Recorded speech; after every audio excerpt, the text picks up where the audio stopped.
네, 잠시 안내 Ladies and 말씀드리겠습니다. gentlemen, a word of announcement. The Social Enterprise Leaders Forum 2025 is going to start, kicking off with a pre-event with a talk concert. I would like to ask everyone to come inside. And the participants may be able to benefit from some gifts. Those of you who have not received a gift from the registration desk, please go back to the registration to get your gift. And please remember to turn off your mobile phone or change it to silent mode. I'd like to thank you for your cooperation.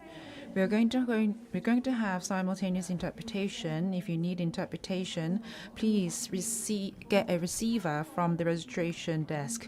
Korean is on channel number 1 and English is on channel number 2. Please remember to return your receivers after today's event. Thank you very much.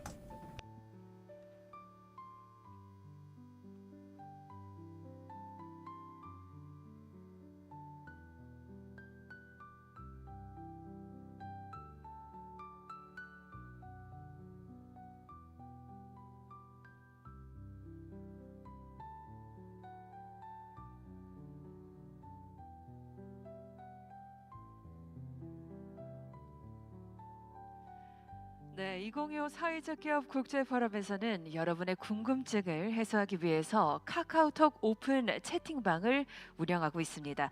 지금 화면에 표시된 QR코드를 통해서 오픈 채팅방에 입장하신 뒤 연사분들께 궁금한 점 있으시면 질문 남겨주시면 되겠습니다.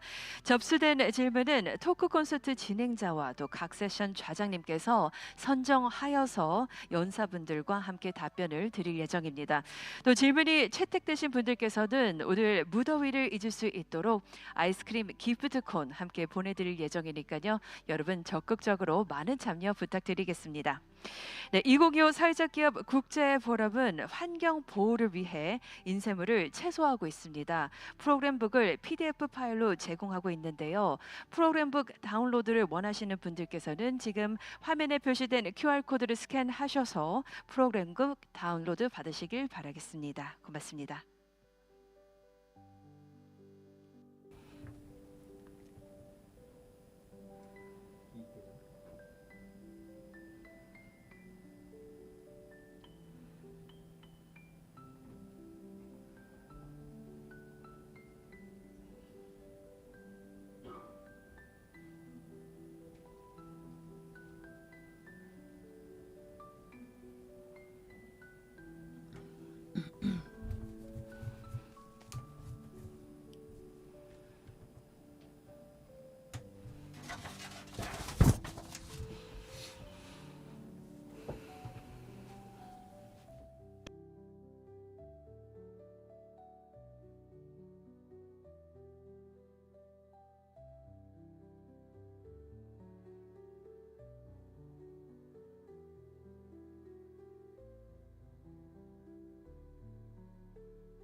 2025 사회적 기업 국제 I would like to thank you for participating in the Social Enterprise Leaders Forum 2025. My name is Park Sang-yeon. I'm the MC for today's event. Thank you very much. It's really warm outside, isn't it? But despite the warm weather, I'd like to thank you for being here and taking time out of your schedule to participate in today's forum. And I hope that the Social Enterprise Leaders Forum today will be a productive forum and meaningful for all of you. Before we go into the actual presentations, we're going to have a talk concert, which is a pre-event. We'll be listening to the real-life stories of those working at social enterprises. And so we will have invited some people working at social enterprises, and we'll be hearing from them why they chose to work in a social environment, and also listen to their working environment and also some of their values of pursuing social enterprises as their careers. And I'm sure it will be an insightful event for those who are preparing careers in the social enterprise and those who are dreaming of working in a social enterprise. And I'm sure it will provide us, all of us, a new opportunity to look at the social enterprises with a new lens. So remember to use the KakaoTalk open chat room if you have any questions whilst the talk concert. So the theme for the talk concert is, will your next job be at the social enterprise? And let's get started. And now I'm going to invite Yoonei Shin, who is the founder and CEO of the 공공공간. And I'd like to now invite Anna Gaspio, Choi Yuri, and Kim Min-ju as the panelists for the talk concert. for the talk concert. Please proceed up to the stage. 여러분 큰 박수로 환영해 주시기 바랍니다. Please give them a big round of applause.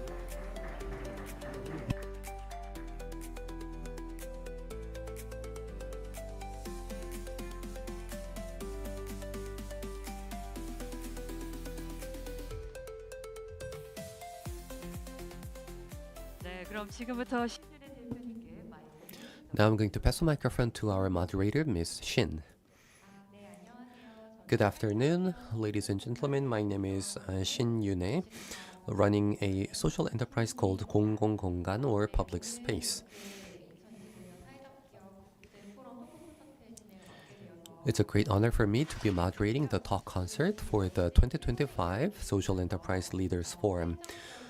So we are going to listen to the fascinating stories of 3 panelists about their experience in social entrepreneurship and how they have been realizing personal growth, pursuing their career in social enterprises. So we have 3 panelists who have prepared their presentations.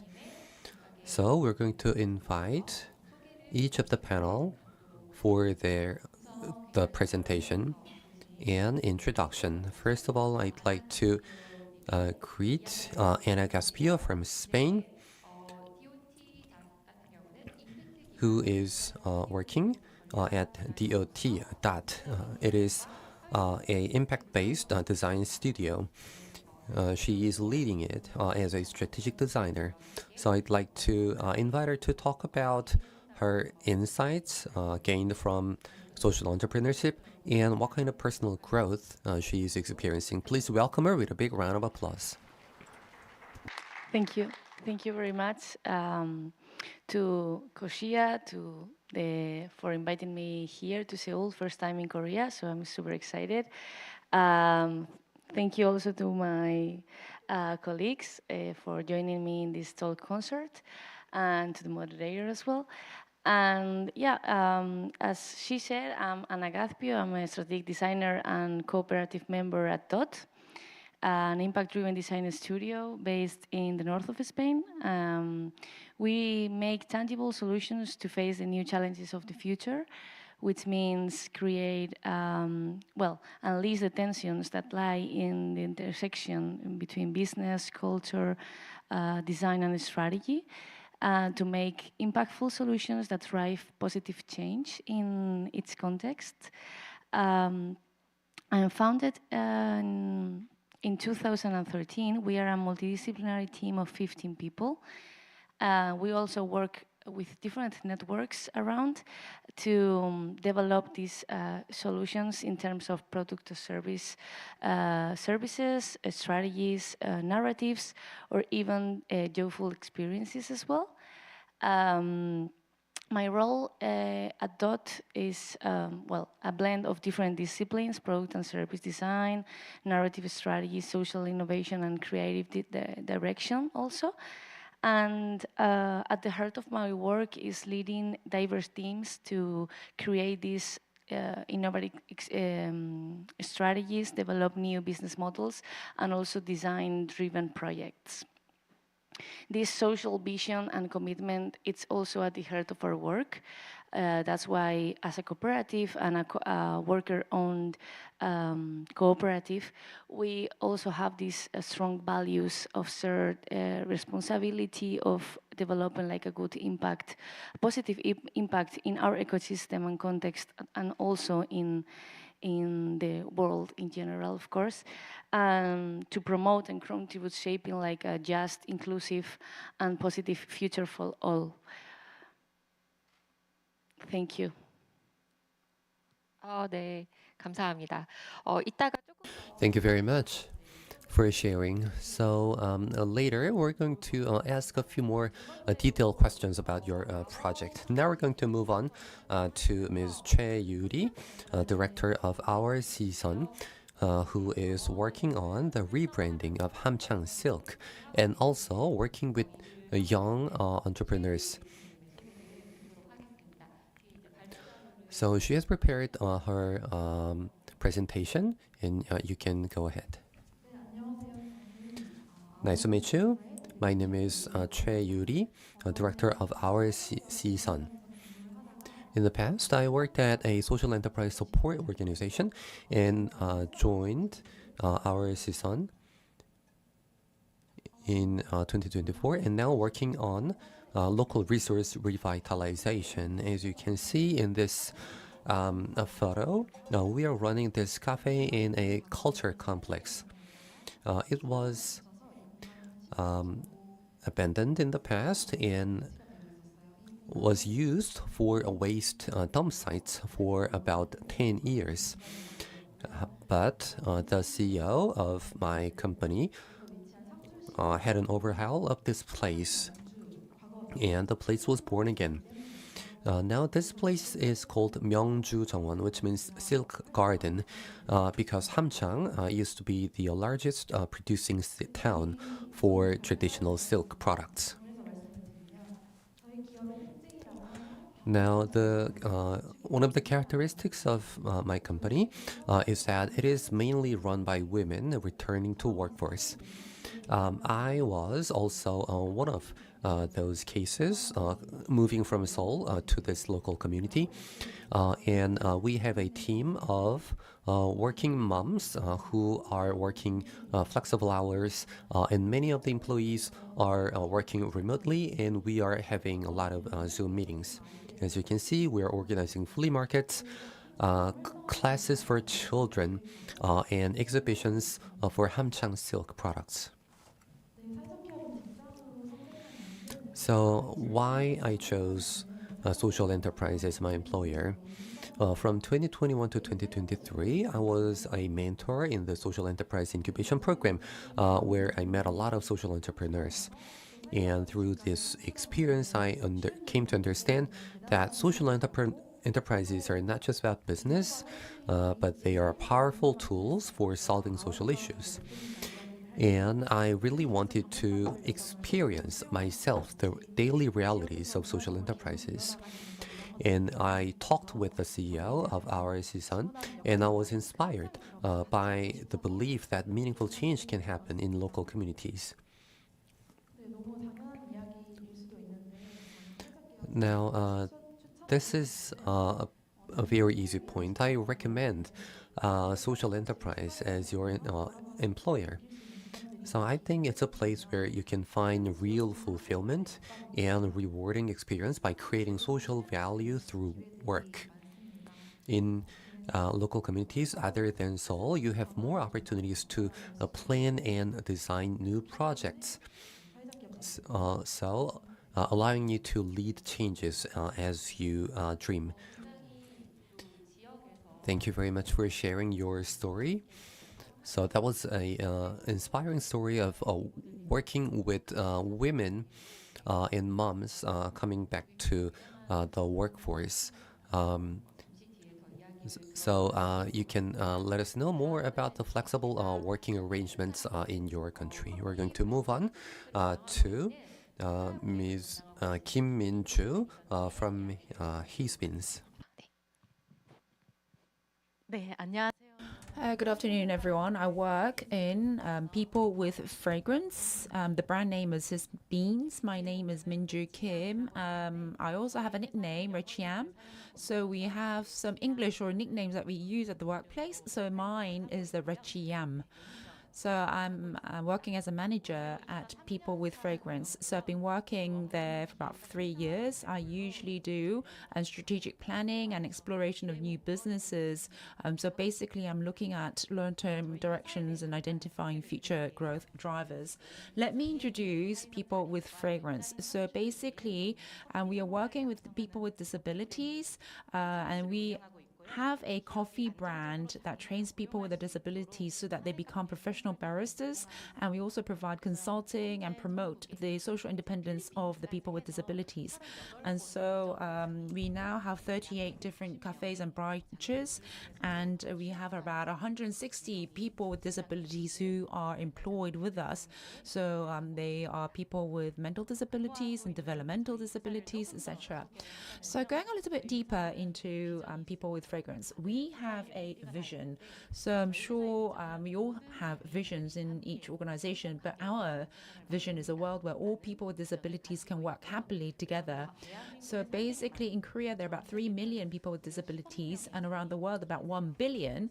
And so we want these people with disabilities to use their disability as a new type of ability or capability and find their new strength. And so we want love that support each other's growth, communication based on empathy, and strength-based perspective. These are some of our core values.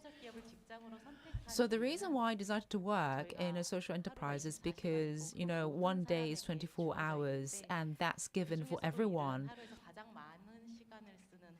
And basically work is where we spend most of our day. And so I wanted a work that's not just about earning money. Of course, that is important, but I wanted to be able to interact with people more, or with people around me. So yeah, I said I really want to be entangled with people. So I was thinking maybe I should find a place where I can actually realize that kind of entanglement with many people, and that's why I chose a social enterprise.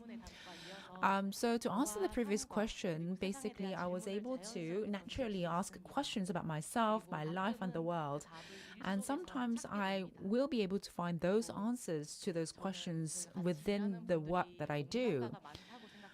There are many daydreamers in my area of work, and people sometimes criticize me being idealistic and for daydreaming.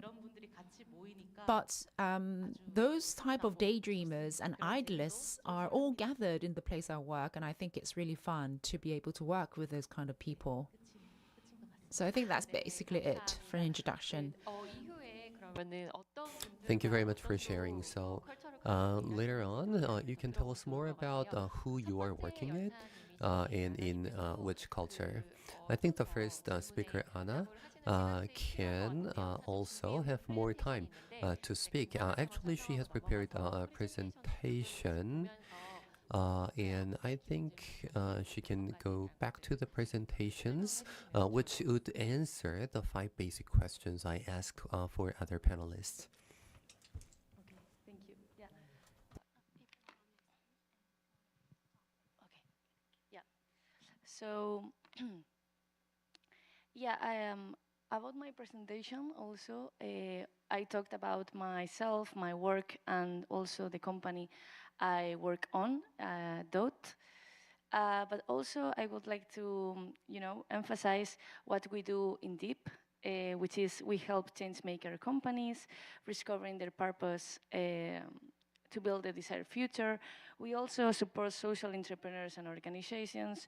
We turn ideas into sustainable products and services. We develop innovation labs for impact. We activate participation and transformative experiences. And we also provide hybrid learning experiences, empowering people, teams, and organizations around the world towards creative leadership and collaborative innovation. And about the reason, no, right? Why I choose to work in a social enterprise and why for me it's important, and I would like to share with you. We are living in uncertain times, right? You all may know, where extreme social fragmentation, global crisis, etc., demand new ways of thinking, of doing, and of dreaming, right? And as designer, at some point, I realized the power, the transformative power of design, and how as designers we can think about new frameworks that lead us to impactful solutions. So I felt the responsibility to do it and to design with purpose for impact and to contribute restoring the planet and shaping a better future for all through empathy, groundedness, and accountability along the way.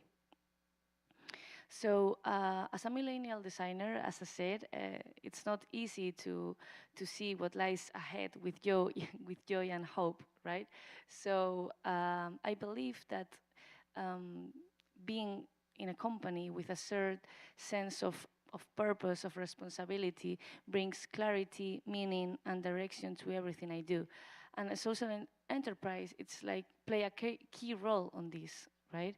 It's a fertile and a safe space where we can, like, personally and professionally grow, be ourselves, and also reimagine what's possible outside in the world, and try to design and shape better solutions that includes multiple perspectives and innovative ways of doing things.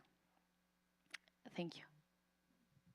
네, 저도 사실 저희 회사도 이제 디자인 회사인데요. Actually, my company is a design company. And I think you're approaching design as a good solution to resolve problems, and I can really resonate with that. So connected to that, let me move on to the next round of questions for the panelists. They might be a little bit challenging for you. So first, my question goes to Anna again. Now, your company, DOT, started out as a cooperative. So how did you join DOT at the beginning? And you also said there are diverse members. And how did they happen to join your company? Okay, thank you. Yeah, I first heard about DOT when I was at university, studying design, because DOT always has been really connected to universities across the Basque Country, which is like the region in the north of Spain and beyond. And what's really inspires me to work at DOT in this cooperative was the ability and the creativity and the ability to turn ideas into creative solutions and tangible solutions, no matter what the challenge or the problem is.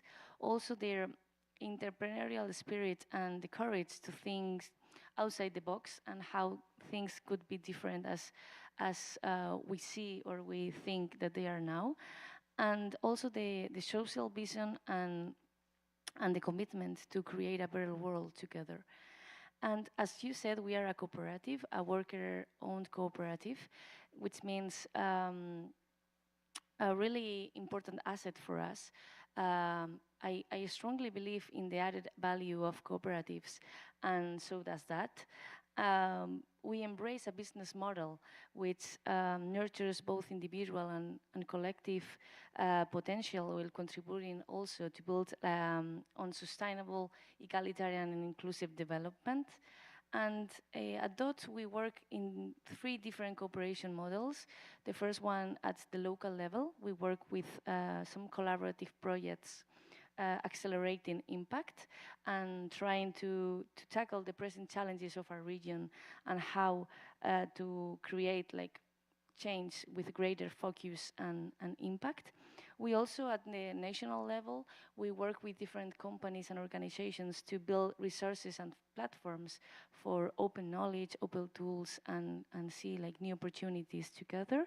And globally, we also collaborate with companies like UNICEF, for instance, to share solutions at scale, which means we help designing global innovation portfolios to share some insights, perspectives, and resources to accelerate impact across borders.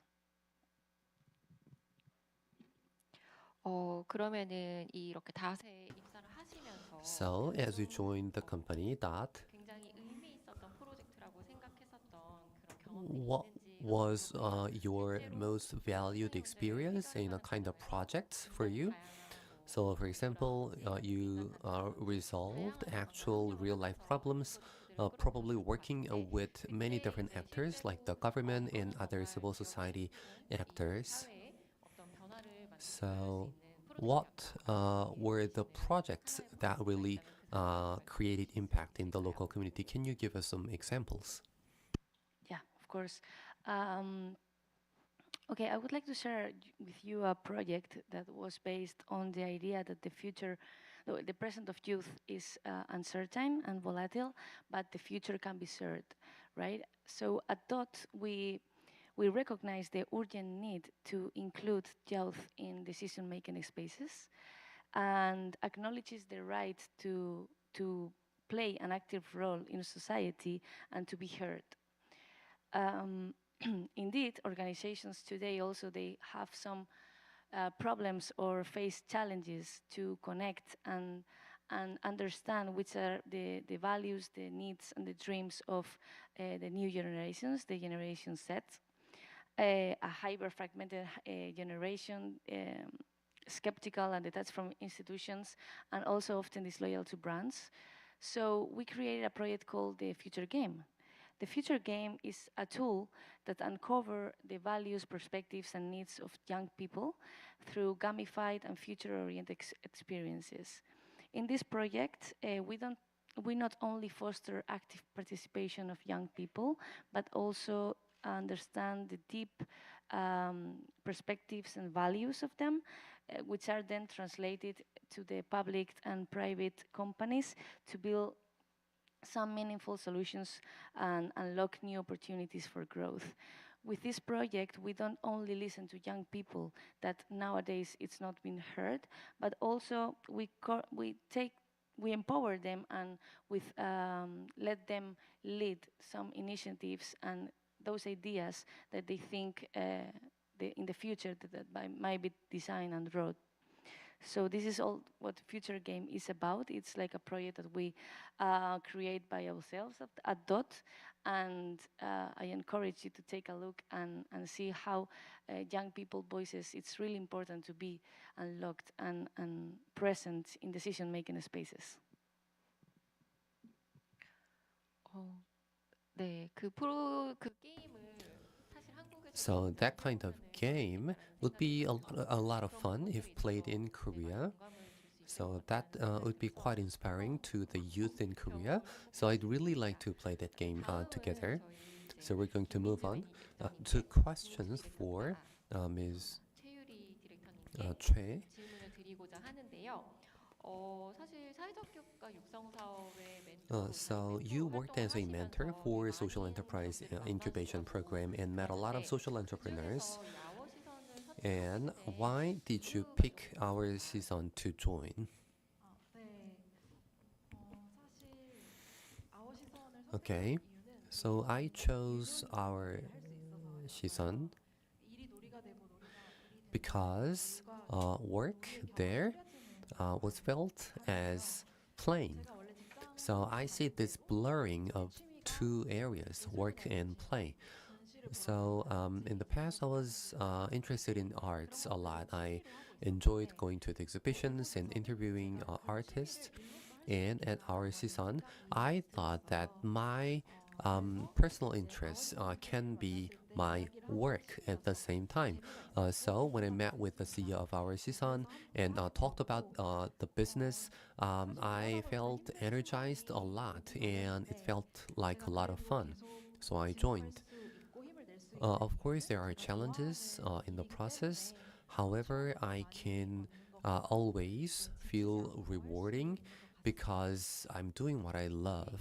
일롤롤이라는 말이 굉장히 인상 깊은 것 같아요. 사실 일을 하다 So the 보면은 blurring 이게 lines 어느 between 순간에 work and 무료해질 playing 때가 or 있는데 having 그 fun. 안에서도 So 즐거움을 that 찾아가고 sounds 있다는 것 같아요. inspiring. 부럽기도 So 한데요. I'm 그러면 a little 여기 bit 일을 jealous 통해서 to 나의 see you 성장과 having a lot of 생활의 fun 변화를 at the 동시에 만들어갈 workplace. 수 있다라는 점을 So 그 아워 시선에서 일하시는 at our season, what were the examples of um, examples where you can actually feel that you are making changes in the world? So let me give you some examples. So basically, we are working on this project of rebranding Hamchang Silk. Now, this project was actually tried a few times in the past, most of them led by seniors. Therefore, this project required a lot of support and help from the seniors in the local community. And at the beginning, they were quite skeptical. They were like, we already tried and it's not going to work. But we have been working on this project for more than a few years, and we spent more than a year just visiting the seniors in the local community and organizing exhibitions. And now they became the greatest supporters for us. So this year we have organized an exhibition, and we are opening new spaces for merchandise and preparing for exports as well. So I think this is a small but meaningful change we are creating in this local community called Hamchang. 사실 지역에서 어르신들과 이렇게 So working with the seniors in the local community sounds challenging in itself. So what was the most critical point in the process? Well, this might sound too banal, but I think relationship. So I really made a lot of efforts to become like family members with seniors for more than 1 year.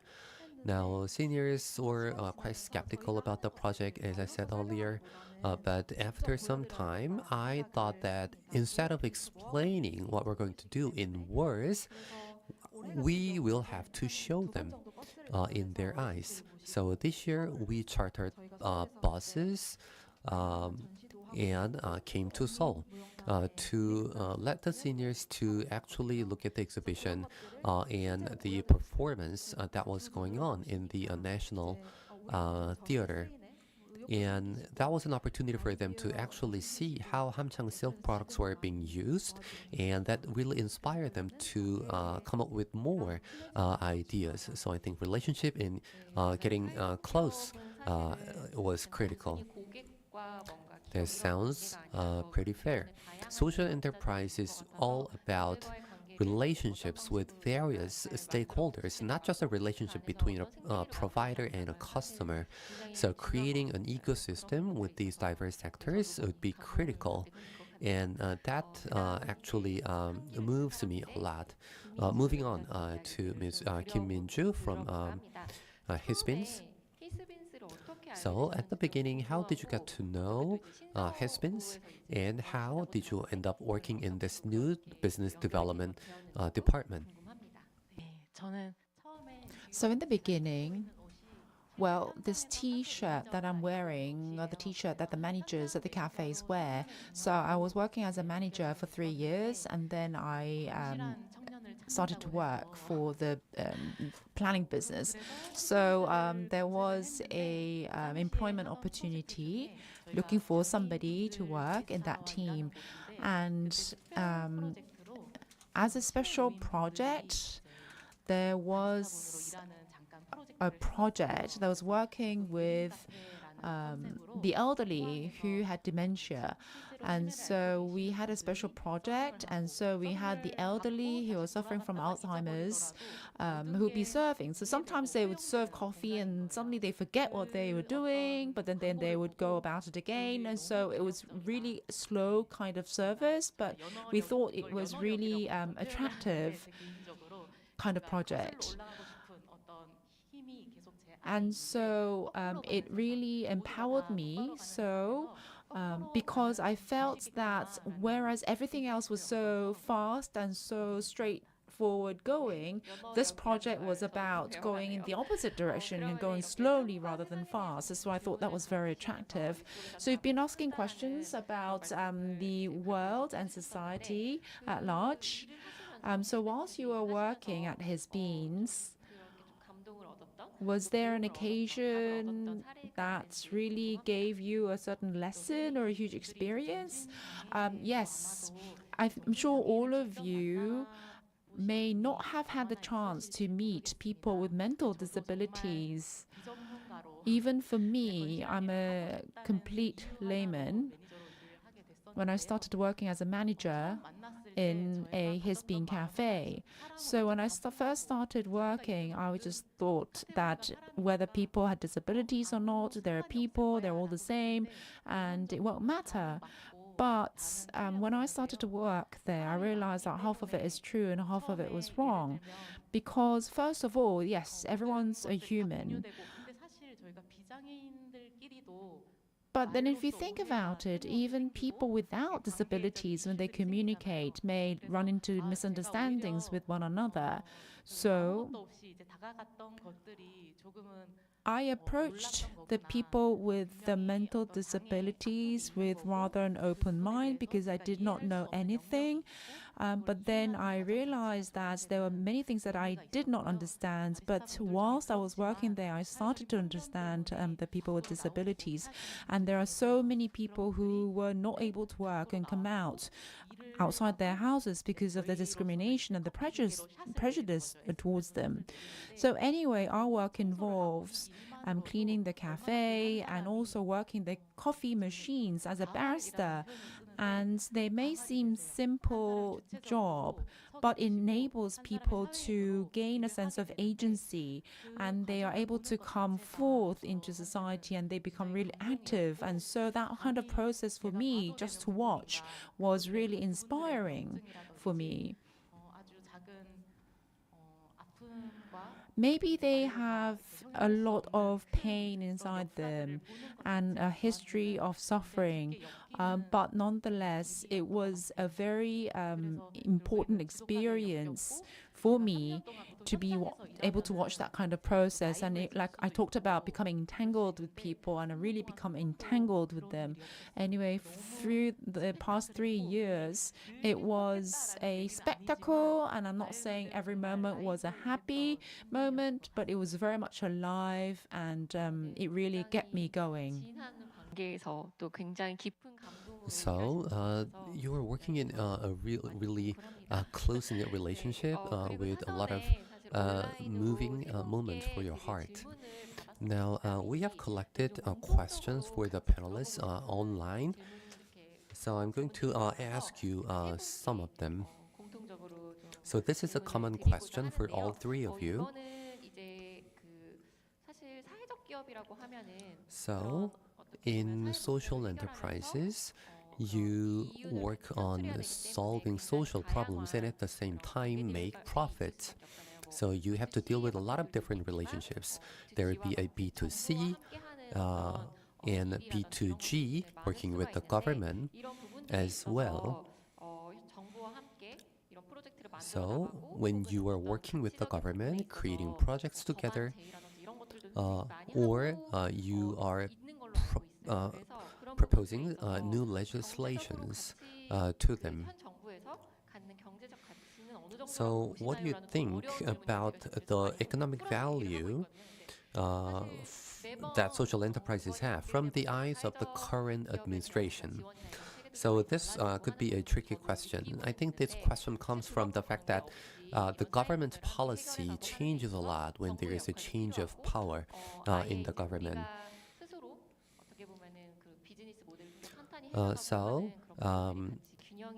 I think we need to strike a balance between receiving support from the government and making our business models stronger.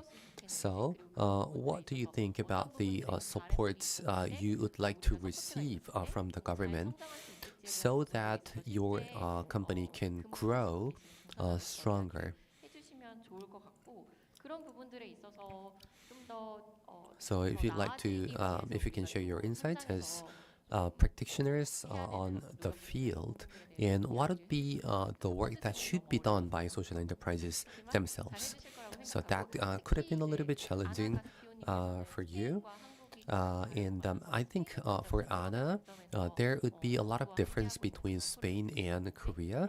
So maybe you can share with us what you think about working with the Spanish government, what you can receive and what you can actually contribute.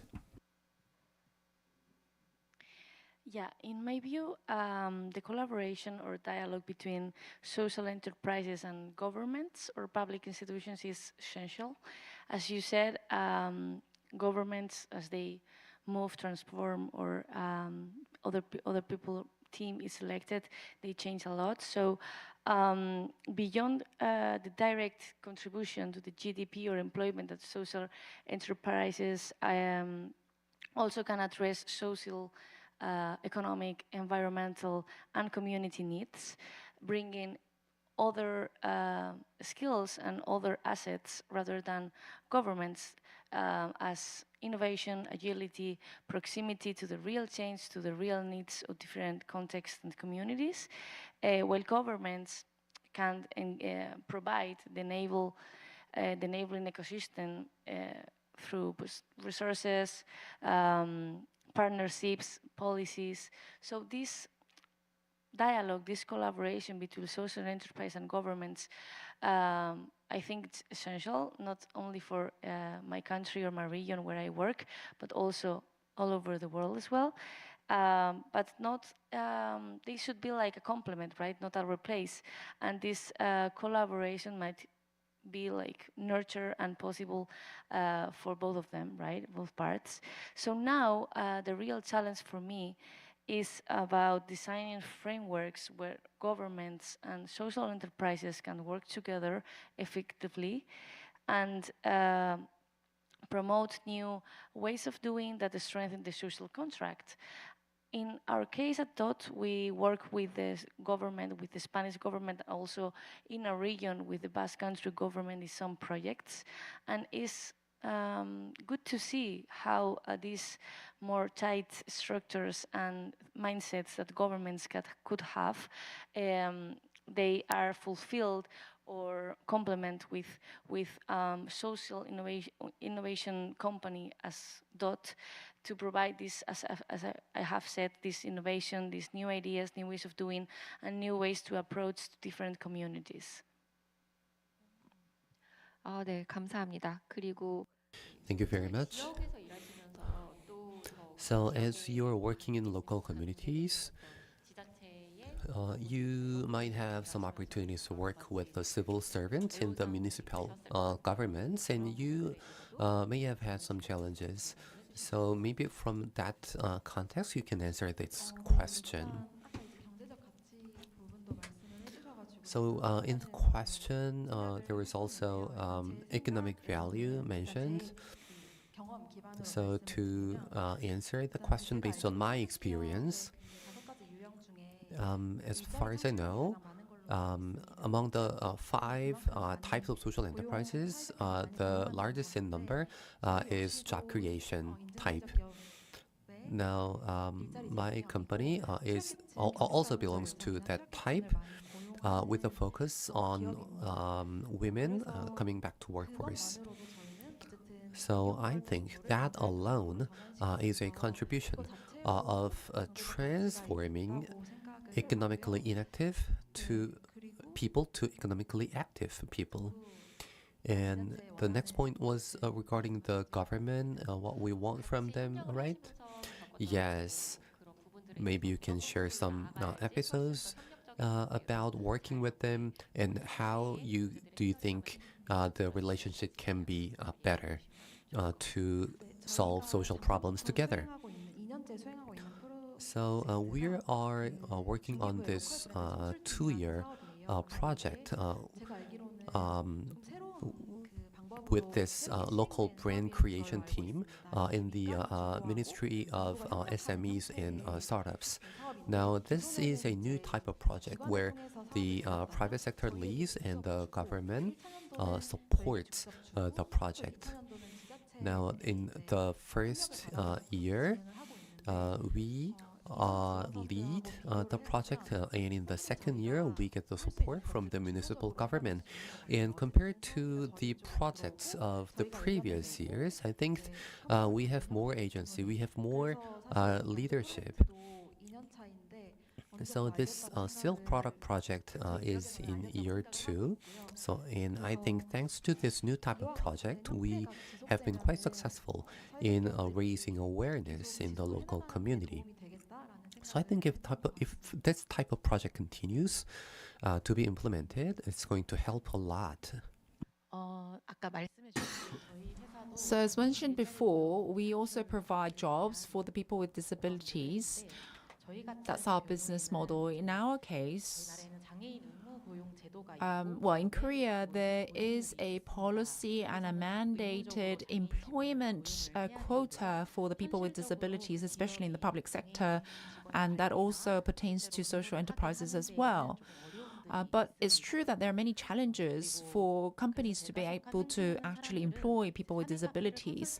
And so we also provide consulting, and we employ ourselves barristers with disabilities, and we work with many different large companies, and so we provide consulting so that they are also able to recruit and retain people with disabilities. If companies don't abide by this mandatory quota, then they have to pay a penalty. And so if you add all of those penalties together, that's a huge amount of money that companies pay by not employing people with disabilities.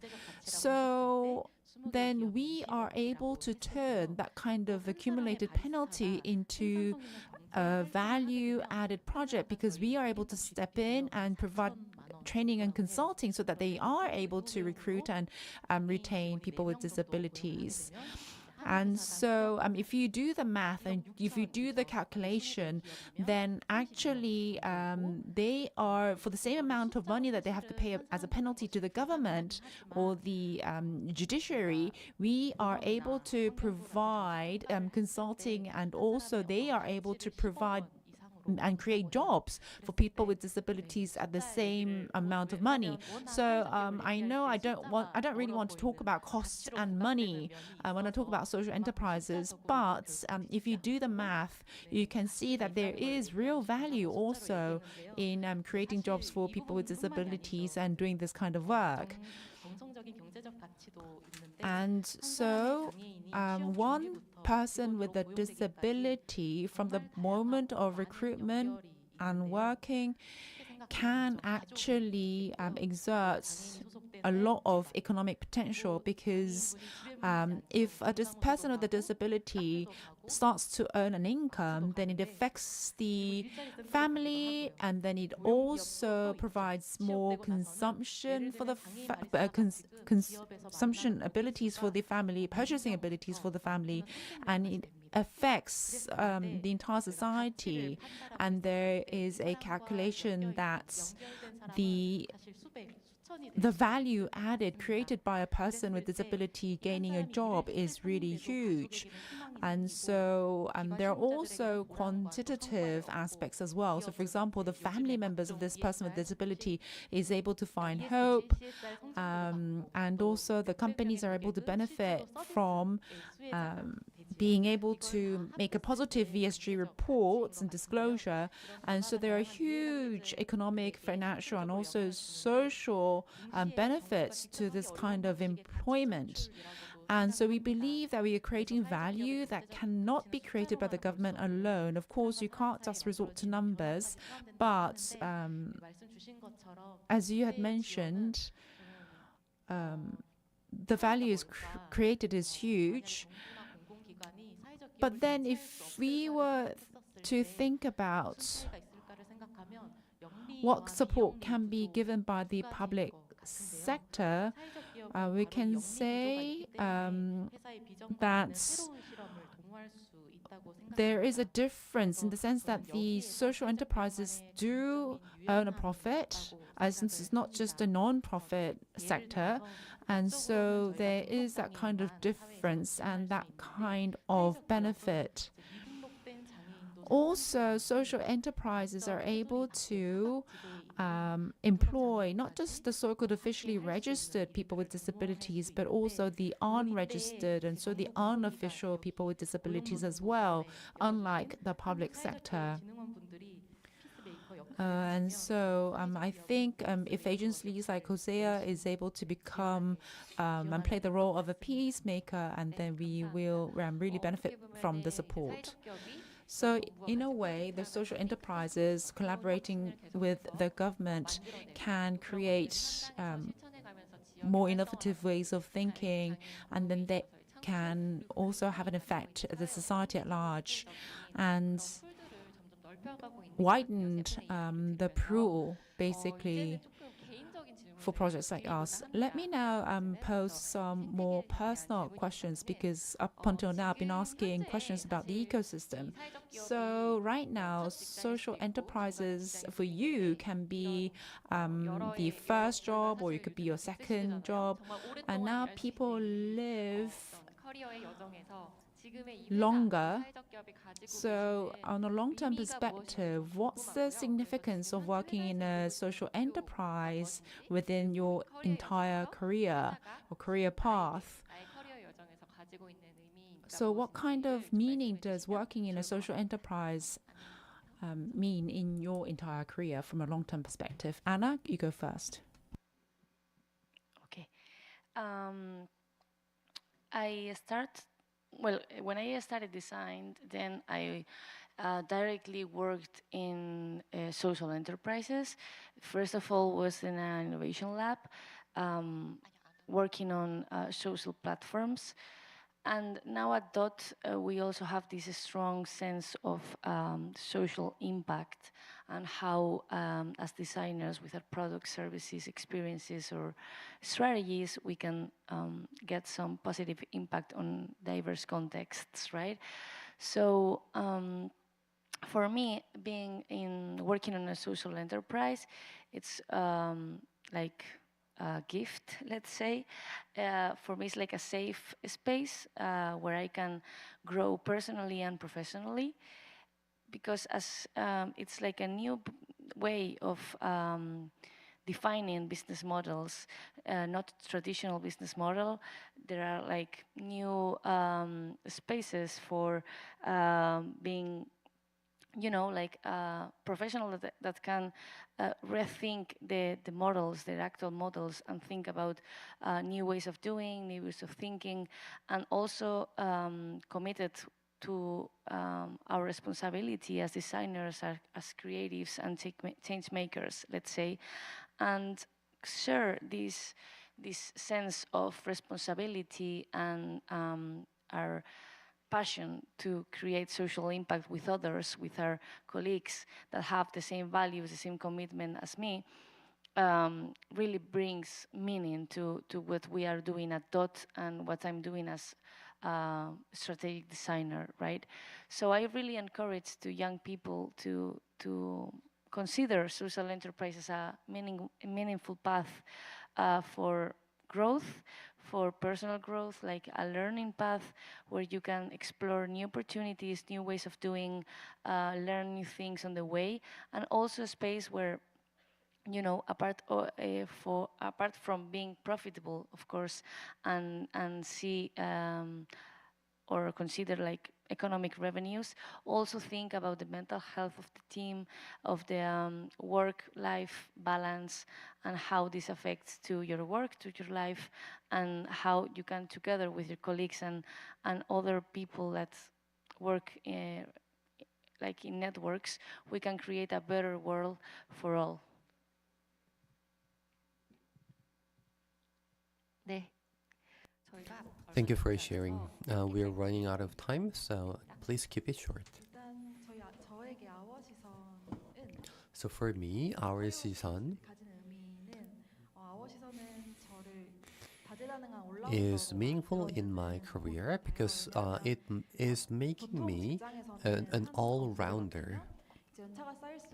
So in a typical business, after several years, you become a specialist for a specific type of work, which I think make your perspective narrow. However, at RSC Sun, I lead a certain project from the beginning to the end. So I think it builds confidence in myself, and that I can do anything myself. And about my goals, now the Hamchang Silk rebranding project that we're working on should be successful so that we can have the next opportunities. So for now, my goal is to make this project successful, making more awareness about Hamchang Silk products. 네, 저도 짧게. So I'll be quite short.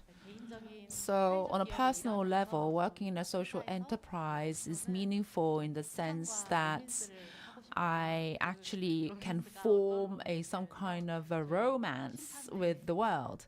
So basically what this means is that you have a poor woman protagonist and you have a rich male protagonist in a typical soap opera, and usually they meet and they go through all these drama, and the rich man usually gets slapped on the face and doesn't get angry, but then says, "Oh, I've never felt this way before." And the typical soap opera usually ends when the couple falls in love. So I think the woman protagonist is a social enterprise, and the male protagonist is actually the larger corporations or the larger society at large. And so hopefully we'll be able to slap their faces and they'll find it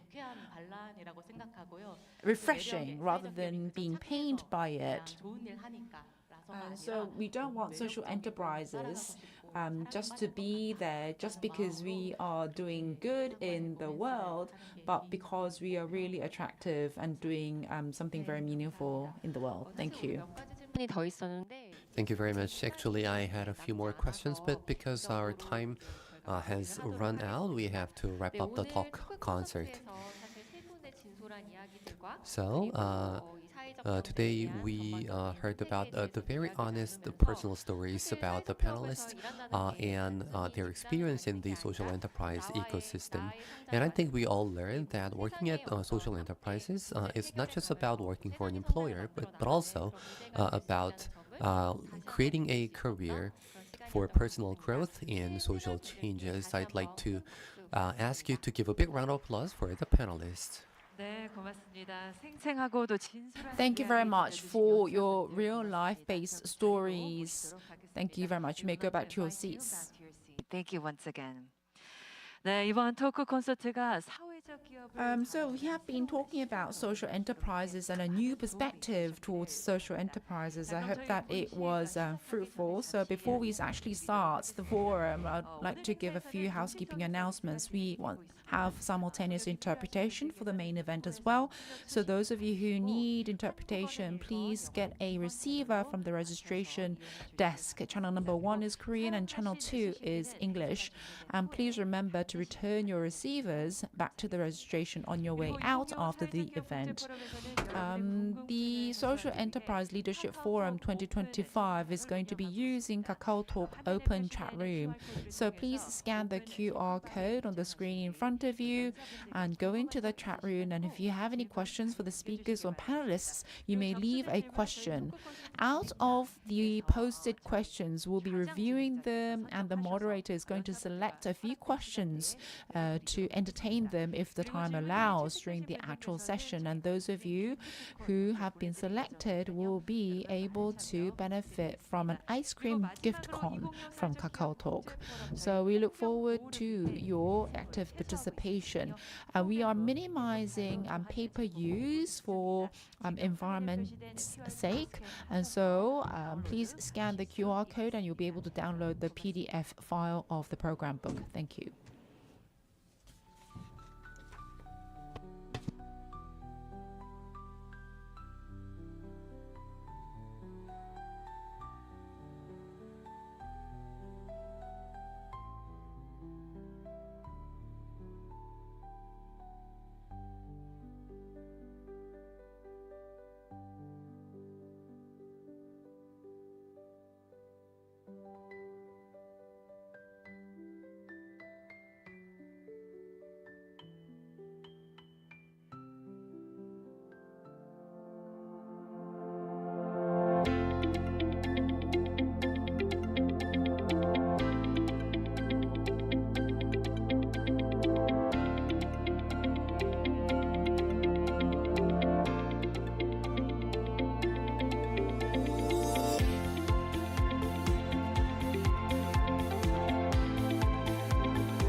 박수 부탁드리겠습니다. A big round of applause, please.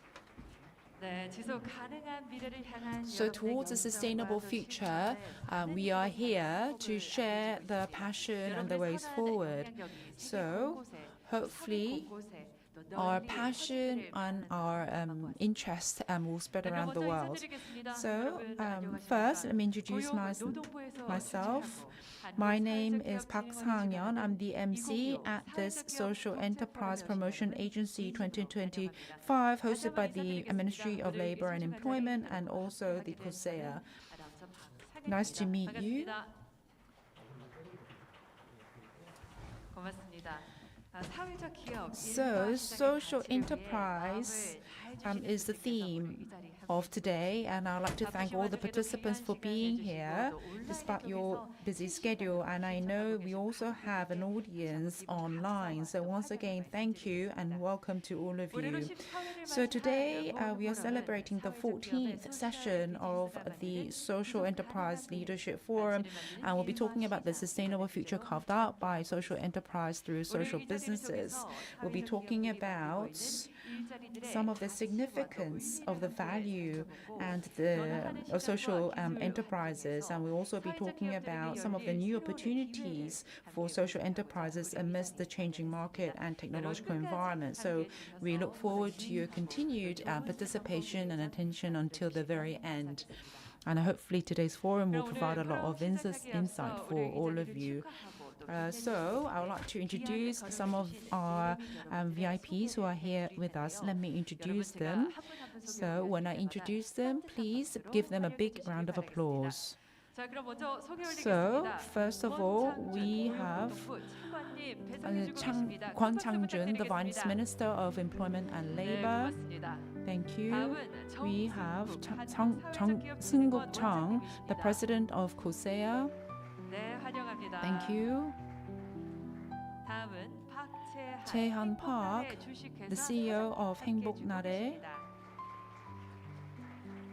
네, 계속해서 We have Hee-dong Yang, the President of the Korean Academic Society of 네, Business 환영합니다. Administration. 자, 그럼 마지막으로 And last but not least, Mr. Junoo Lee, the President of the Social Enterprise Academic Society. 네, Welcome. 이번에도 정말 많은 분들께서 And there are many 함께해 who 주고 I have 계시네요. not been 시간 able 관계상 to 모두 다 call out due to time constraints. Thank you and welcome to all of you for taking time out of your busy schedule to be here with us today. So we would like to now invite Mr. Seung-Guk Chung, the President of COSEA, for his opening remarks. Let's welcome him to the stage with a big round of applause.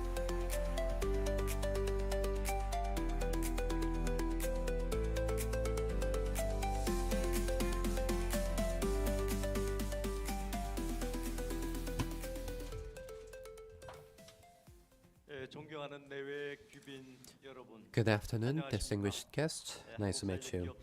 My name is Chung Seung-guk, President of 오늘 이 자리에 함께 해주신 여러분 진심으로 COSEA. 환영합니다. I 사회기업의 발전을 위해 extend my deepest welcome to all of you here. I'd like to thank Vice Minister Kwon Chang-jun from the Ministry of Employment and Labor, who always provide active support for the development of social entrepreneurship, and President Park Jae-han of Happy Nare, who always provide active support for the Social Enterprise Leaders Forum. And then I'd like to also thank Director Lamia Kanol-Chaui of OECD for sharing the precious congratulatory remarks, and President Yang Hee-dong of CASPA. The Social Enterprise Leaders Forum started in 2012, and we are now celebrating the 14th forum. So far, Social Enterprise Leaders Forum has served as an important venue for sharing wisdom by experts and practitioners in home and abroad. Now, the experience in Korea has become a pioneering policy case, drawing attention of experts and policymakers overseas. And the Social Enterprise Leaders Forum will further develop into a platform where the achievements of social enterprises in Korea are shared in the world.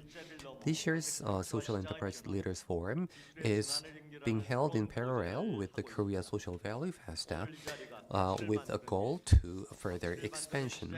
This year's theme is the sustainable future created by social business, the work and market creating value. Social enterprises have always created value and meaningful jobs, and we are taking another challenge to lead social and market changes. Now, I'd like to declare the forum open, and I'd like to ask you to give a big round of applause for the opening. 네, 뜻깊은 말씀. Thank you very much for your very meaningful opening remarks. He has talked about the significance of the forum and also about the direction of the sustainable future that we are seeking towards. And hopefully we'll be able to realize those visions starting from today's forum. Thank you very much.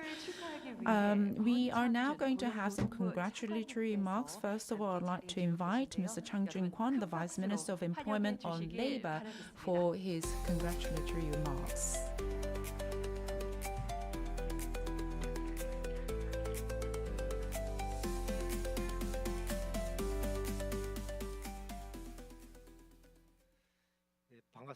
Good afternoon, everyone. My name is Chang Jun-kwon. I'm the Vice Minister of Employment and Labor. I'd like to congratulate the 14th Social Enterprise Leaders Forum. This year's SELF is all the more meaningful because it's the first forum to be held under the new government whose vision, which is forming an inclusive and happy nation, is aligned with that of social enterprises. First, I'd like to thank all the social entrepreneurs, the academics, and members of the civil society who are here with us today. I would particularly like to mention Mr. Soo-in Lee, the CEO of Innuma, who will be delivering a keynote speech, and everyone who are here today to speak and be panelists. So we are facing climate change and demographic change and worsening inequalities and other complex, multi-layered social issues. So these problems cannot be solved solely by the government nor by the market. This is where social enterprises and social businesses can play an important role. Up until now, social enterprises prioritize people and community values in their business activities and has created jobs and provided social services and filled the gaps that have been left gaping by the market. Recently, social enterprises have tackled issues such as care and environment and depopulation by coming up with innovative solutions and paving the way for a more sustainable society. And as today's event's title shows, social enterprises can grow only when they can create valuable and decent jobs and realize social value through markets. But such social enterprises cannot become sustainable on their own, but only when the government and the business community and the civil society and the international community all join hands. And I hope that today's forum will become a venue for that kind of cooperation and solidarity. The government seeks to revive and also innovate social enterprises related policies so that social enterprises can really come up with viable solutions to many issues. First of all, the government will establish social value performance-based support. Government support should not just be one size fits all, but changed so that it's able to incentivize and reward based on social value performance. The second is that the government will provide a multidimensional support to foster a sustainable growth ecosystem. Fostering social entrepreneurs to realize social value, also discovering innovative social business models, and also building growth capabilities through various supports such as fiscal support, sales channels, financing, tax benefits will be some of the benefits and support given by the government.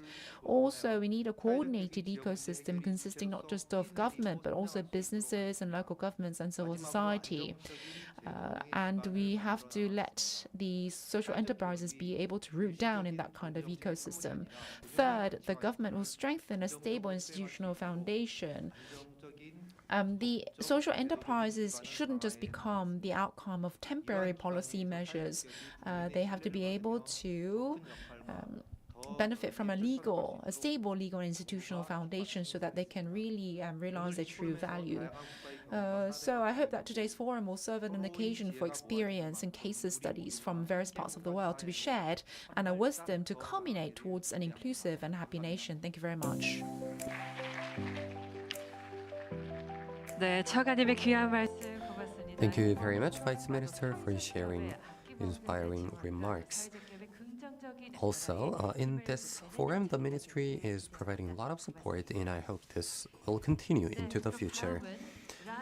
Let us now move on to the video congratulatory remarks by Lamia Kamel Chawi, OECD Director for SMEs.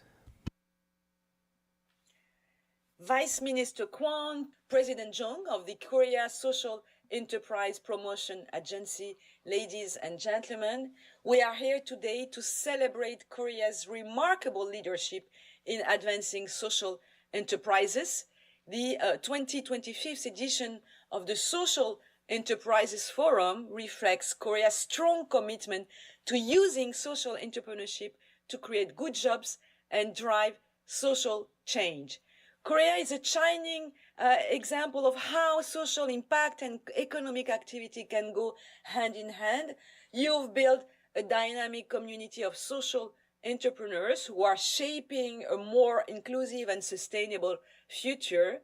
And at the OECD, through the Local Employment and Economic Development Committee, we call it the LEAD Committee, we work with over 30 countries, including Korea, to support the potential of social enterprises as engines of growth, of resilience, and of quality employment.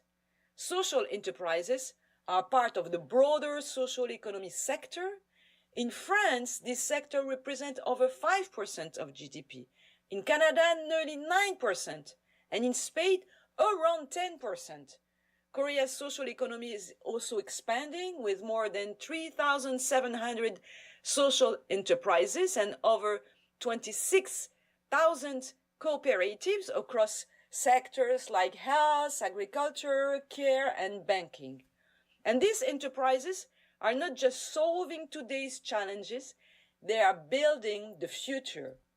They are pioneering new business models, integrating economic, social, and environmental goals. Many of them are embracing digital innovation like platform cooperatives to improve working conditions in key sectors.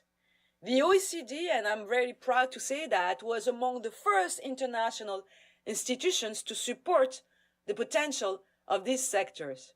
For over 25 years, we have provided the data, the policy advice, and the tools to help social enterprises and cooperatives thrive. In 2022, we launched the world's first international standard, the OECD Recommendation on Social Innovation and the Social and Solidarity Economy. And here, Korea played a key role in shaping this landmark global framework. Korea has also developed strong national tools, such as the Social Enterprise Promotion Act and the Social Value Index that provide clarity and help measure impact. And your local initiatives are equally impressive. Seoul's Framework Ordinance on Social Economy is a powerful example of how local strategy can really create opportunities on the ground. The OECD is proud of its long-standing collaboration with Korea on this very important topic. Our collaboration began in 2010 with an in-depth country review on social entrepreneurship. Korea has also been one of the target countries of the OECD Global Action on Social and Solidarity Economy, which focuses on employment for women, youth, and gig workers. And many of these themes you will discuss today, AI, digital markets, and evolving societal needs are really central to the OECD work program as well. So dear esteemed Korean friends, I understand you are now in the process of updating your national strategy to advance this very important agenda. Please count on the OECD to help you and work with you for the design and the implementation of better policies in the social economy for better lives. We are all united by a common belief, unlocking the full potential of social enterprises holds great promise, not only as job creators, but also as providers of quality work, social value, and lasting impact. Thank you, and I wish you all a very, very productive and inspiring forum. 네, 영상 메시지 감사합니다. Thank you 여러분 very 박수 much. 부탁드리겠습니다. That was a video 네, congratulatory 멀리서나마 speech. 따뜻한 마음 함께 해주셨고요. So thank 사회적 you 기업의 진입 가치를 for 다시 sharing your 수 thoughts with 있었던 us 방송이었습니다. despite 고맙습니다. being on the other side of 자, the 그럼 world and 마지막으로 despite through a 양 video. 희동 I would like to now 함께 invite 해주셨는데 Mr. Hee-dong 축하의 Yang, who's the 말씀 president of the Korean Academic 전해드리겠습니다. Society of 여러분 Business 박수로 Administration, 환영해 주시길 for 바라겠습니다. congratulatory remarks. Let's welcome him to the stage with a big round of applause.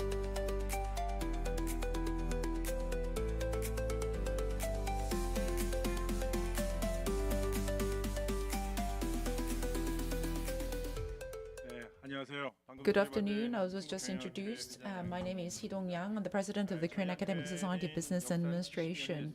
So the Academic Society is about 70 years, but we have not really been interested, to be honest, about social enterprise. But we created a diversity committee inside our Academic Society.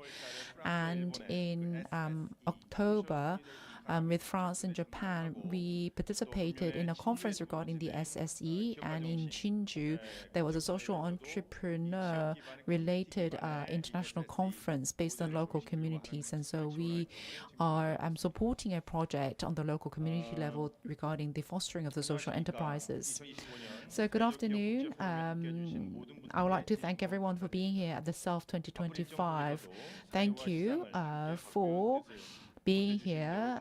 You are all the source of empowerment in changing the society and the market.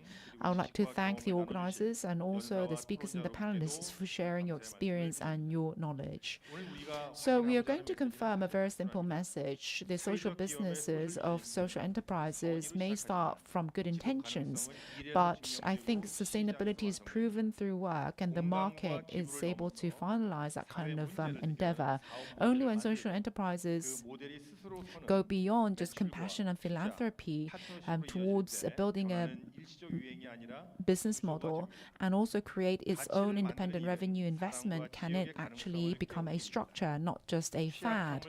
Creating value through work is about the waking up of the potential of people and local communities. The vulnerable becomes a capability, and exclusion to inclusion, and in that process new jobs are created and the quality of work is heightened. And so we believe that we need an infrastructure that pertains the market, the consumption and the choice and the financial decisions that are made and the policy directions that are driven all have to be aligned, and only then can impact become a driving force for growth. And I believe that eloquent words has to be replaced by clear actions. We have to be able to define the problems we are trying to solve and hypothesize and validate the data, and also share the failures and the successes. And we have to be able to package the performance by numbers and facts. And that's when the capital and people will gather. And so only when the public and private sectors and the government and the large companies and investors and citizens all talk and communicate in the same language can social value become a standard. Hopefully we'll be able to start a change from this forum. When small changes accumulate, then that leads to a bigger change in the market, and that market will then create a more virtuous cycle. I'd like to thank all of you for your participation once again. Today's dialogue will create value and expand to more broader and deeper audiences and create value in the market and create a fairer and more robust market. Thank you very much. You have talked about the clear actions, and I hope that today's forum will contribute strengthening the social impact through those clear actions. Thank you very much. So this is going to be the last part of the opening ceremony. We're going to have a commemorative photo. I would like to ask all the speakers and the panelists to come up to the stage for a photo opportunity. So please follow the guidance from our staff to come up to the stage for a group photo. Distinguished guests as well as our speakers up to the stage for the group commemorative photo. And our staff will be more than happy to guide you. So please follow our staff.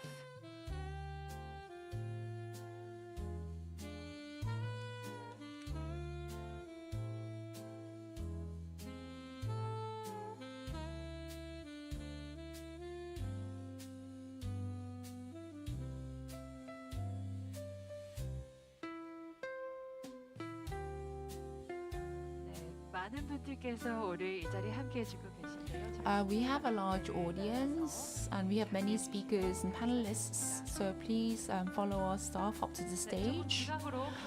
Can you all come closer towards the center of the stage, please? And please face the 네, camera. 작가님 중앙에 계십니다. Yes, you see the photographer in the middle. Please face the front. Are you ready?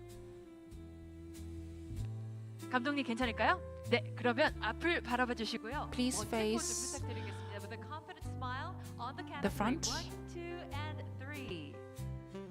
네, 고맙습니다. 저희 화이팅 한번 외칠까요? Please show your fist. 일과 시장을 위해 We're going to create value in the market. 화이팅! 네, 여러분 큰 박수 부탁드리겠습니다. Big round of applause, please. 네, 오늘 이 자리 빛내주시고 함께해주신 모든 분들께 Thank you for 감사의 participating in the group photo. You may go back to your seats. 네, 자리에 착석하는 대로 저희 본격적으로 And we will start the keynote speech once everyone is seated. 기다려주시기 바라겠습니다. Please bear with us for a moment.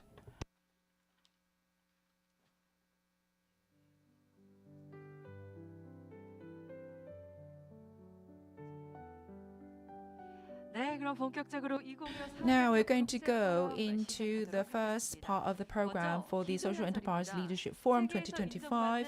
We would like to now invite Soo-in Lee, the co-founder and CEO of Enuma, who's going to be making a keynote speech, and she's going to be talking about driving social change through social enterprises. Let's welcome the CEO Soo-in Lee to the stage with a big round of applause.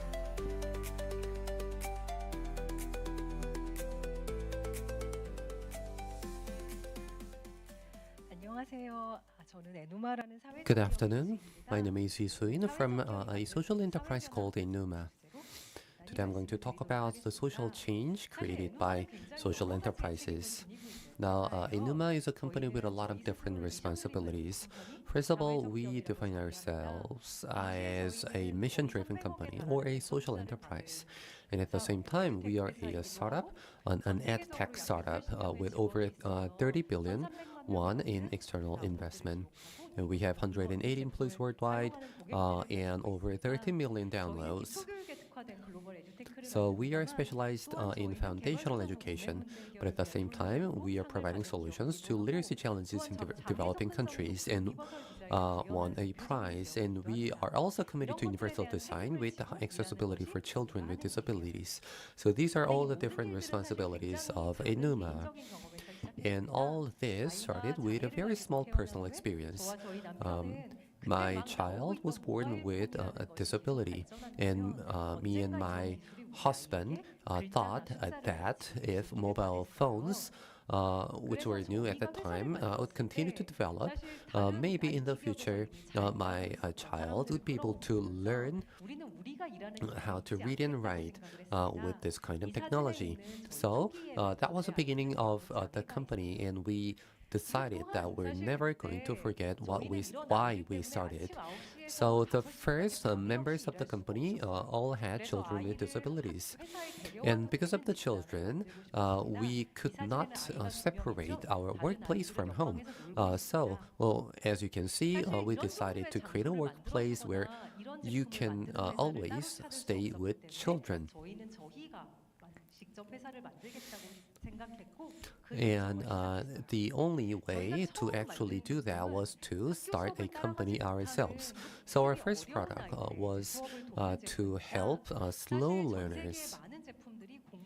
Now, many products in the world are produced for fast learners who perform very well. However, those products do not solve the problem of helping learners who are slower than others.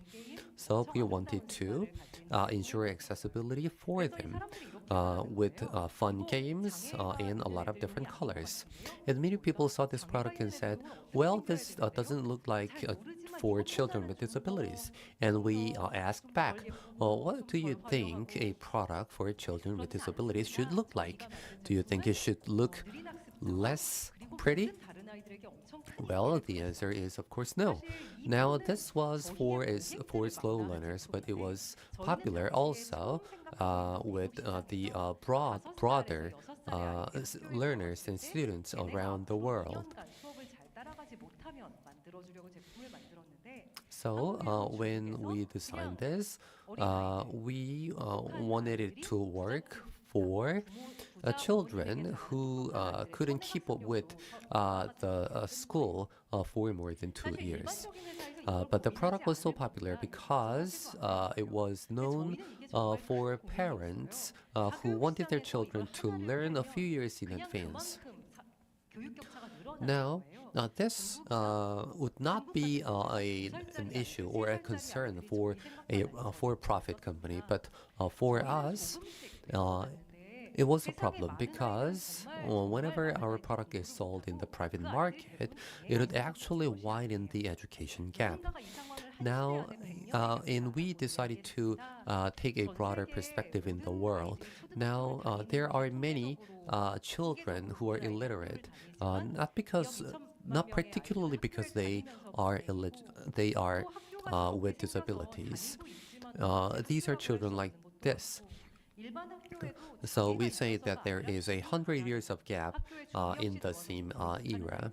These are children who cannot go to school because of their life circumstances. And even if they are going to schools, as in many developing countries, many children are finding it challenging to actually learn how to read and write. So, years ago, Elon Musk and UNESCO decided to create a kind of global competition for developing a new product that would help illiterate children to learn how to read and write. And the prize was for 17 billion won. So that was a 5-year competition. At the time, we found this, and this competition was designed for us because we know the best about why so many children around the world are having hard time learning how to read and write and how to let them learn. Now, we decided to enter the US market, and we found that actually Americans tend to think that they are the ones who can solve this huge problem, and compared to them, Koreans were so humble. We were not very sure about whether we can actually win this prize or not, and we had to encourage ourselves for the 5-year period and won the prize as a co-winner. And we proved that even in a small village in Tanzania, children can learn how to read and write with some electronic devices. And we continue to solve problems one after another in a society. Now, in Korea, many children are going to English kindergartens. And if you cannot afford those institutions, the children will suffer from this false sense of inferiority, as if they are lagging behind. So we decided to create this product to help children without access to English kindergartens. And we also created a product helping children from multicultural families to learn Korean. As you may well know, There is no product in Korea for grade 1 students on the Korean alphabet. Now, the school system almost assumes that the students already know how to read and write Korean. So we decided to create this product, and it has become very popular. And in 2024, we found the need for customized teaching and learning for children in the same classroom. So we decided to create new products that would work for students with different levels of academic achievement. So, as a social enterprise and as a company that receives a lot of venture investment, we have a huge aspiration for success. It is shared by the employees, and we know that we have to respond to the aspirations of our customers. And we always try to remember the social problems that we must solve. Of course, there are many other people in the world who like to solve problems, but they are stuck with this type of thinking. Is this going to be good for the ROI of this company? Is it going to be creating enough profit for the business? So we decided to take a different approach, and we have been growing steadily over time. And I think we already have the list of problems that should be solved. Actually, they were listed by the United Nations when they announced the Sustainable Development Goals. So, for example, eradicating poverty, ensuring good health, and providing quality education, which is a key goal here. So when we first found out about the learning challenges in the developing countries, the problem was not that huge. However, after the pandemic, more than 70% of the children in developing countries fail to achieve basic foundational academic achievement. And I think Koreans have the DNA to solve this problem because Korea once was a country with the lowest literacy rate, but it grew into a country like this with this aspiration for education. It has the highest tertiary education rate. People are always thinking about education and know a lot about how to teach. But the paradox here is that Korea is observing a decline in the number of children who need to be taught. Now, children under 14 account for less than 10% of the entire population. These days, the newborn babies per year, the number of newborn babies per year is about 200,000, which is like half what it used to be 10 years ago when we started this company. So I believe that we should have a broader perspective looking at the world. If we are looking for children to teach, by 2050, 2/3 of the world's youth will come from developing countries. They are in South Asia, Africa, mostly, who have a very challenging environment to learn. If we fail to teach these children, we won't be able to have people who are able to produce goods that people need all around the world. So I believe that Koreans are in a position to solve this problem much better than in other countries.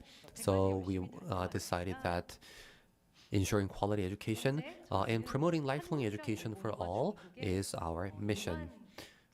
Today, Enuma is deploying learning apps that are the most popular in China, Japan, and Korea.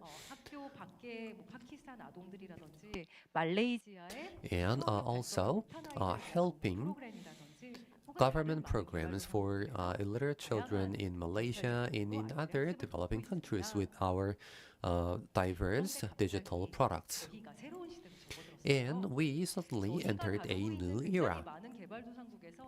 In so many developing countries we are working in, the average IQ or learning capabilities of children are very low. So we have to adopt a lot of techniques of special education. So our focus has always been foundational learning. In making sure that they can finish the primary school, and if possible, secondary school, and if possible, a tertiary school, become knowledge workers in elevating the level of industries. However, in the recent few years, AI platforms have become more and more intelligent. Now, ChatGPT used to have only 75 IQ. However, the number has increased so high. So you can just hire a PhD level AI for just 30,000 won per month. Now, this is a totally unexpected scenario when we were paying attention to children having learning difficulties. And what kind of changes this technological development would bring about? No one can imagine the future. At the beginning, schools were born because the society decided that children should have more knowledge instead of spending all their time on manual labor.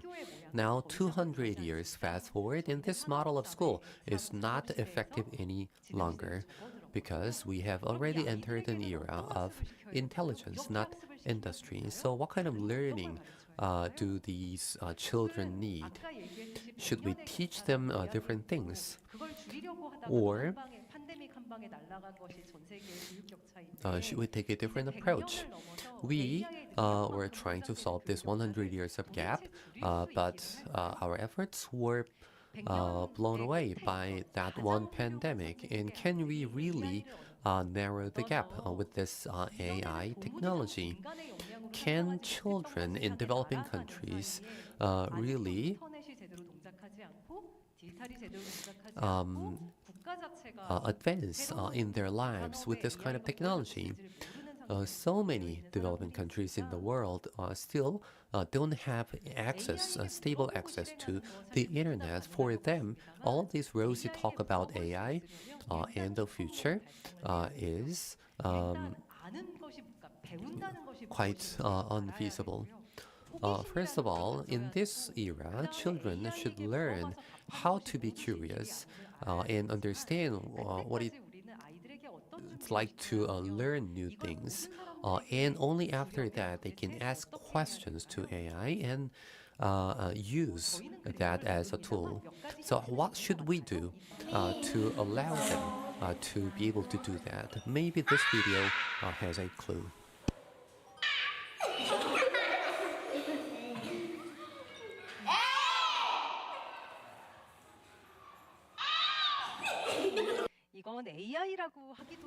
No, this is a very simple app. We can't really call it an AI. So this app has a feedback loop, taking the input from the children, what the children say. So they learn very fast from the vowels to consonants. Now, if the same is taught by teachers who write these alphabets on the blackboard, it's going to be so boring for children. But with this kind of app, the children find it a lot of fun. Now, actually, there was a problem that we discovered. Actually, we distributed these devices to the children, but they actually came together and learned together. And because of that, the devices were not able to collect enough information and data from them. And they quite often just gave their device to their classmates if they don't know about a question. We thought about what should we do. Should we say that you should learn alone, learn by yourself with your own device? The answer is actually no. Maybe it is the children in the most developed countries who should learn like this together as a group. Now, actually, we don't know very much about what education should look like in this era, in this new era. But I know one thing. Education should be used in the right way, and we need to make sure that many people should be able to have a certain level of knowledge for the good of the entire society. And if this can be done by a particular actor, it should be a social enterprise. Now, we have a lot of different investors. Some are financial investors, some are strategic investors. There have been many supportive organizations like KOICA, UNESCO, XPRIZE, and so on. In Hayground, that we love, Ashoka, Schwab, Fellowship, and so on, all helped us to continue to find new ways to grow. And there are many different business partners and foundations. Now, they have been playing a critical roles in the ecosystem, but ultimately, we are the ones who should create solutions and prove that they work. If we fail to do so, we won't be able to take any steps forward. So these days we talk a lot about this. Education in this fast-changing world is like planting a single apple tree, not knowing what's going to happen tomorrow. But if you think this apple tree might not grow just by planting the same seed, because the environment is changing, and you should be watering them in a different amount. So we should keep thinking about how to grow an apple tree in new and different ways. And we are going to keep trying to find the answer on our journey. Thank you for listening. 네, 대표님 좋은 Thank you very much for your insightful speech. So we have looked at the case of Inuma, and we have been able to see how the social enterprise was able to provide more educational opportunities to children, and also has created meaningful and decent jobs. Thank you very much. 자, 그럼 첫 번째 세션. So we're going to go on to session number 1, which is about work that creates value. We're going to be talking about some decent jobs that are created by social enterprises and what some of the case studies are from Korea and abroad. So first of all, we'd like to invite Mr. Sang-Hoon Lee, who is the Director of Employment Policy Department at the ILO. Let's welcome him to the stage with a big round of applause.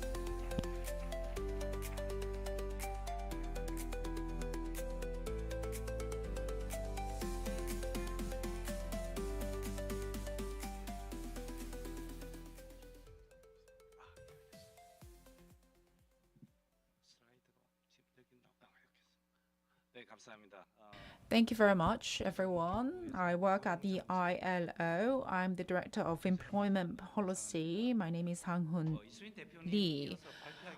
So it's a bit difficult to make a speech after Soo-In Lee because she has made such a dynamic speech, and my presentation could be rather boring compared to hers. So, but nonetheless, I'd like to thank the organizers for inviting me to today's session. So I'm going to be talking about work that creates value. So when we talk about decent jobs, it may seem obvious, but it's a bit difficult to define. Well, you also need some job security, we need some stability, but there are also other sides that are also important to thinking about a good job. So there are many complex aspects to the concept of a good job. So I'm going to try to connect the idea of a good, decent job with social enterprises. So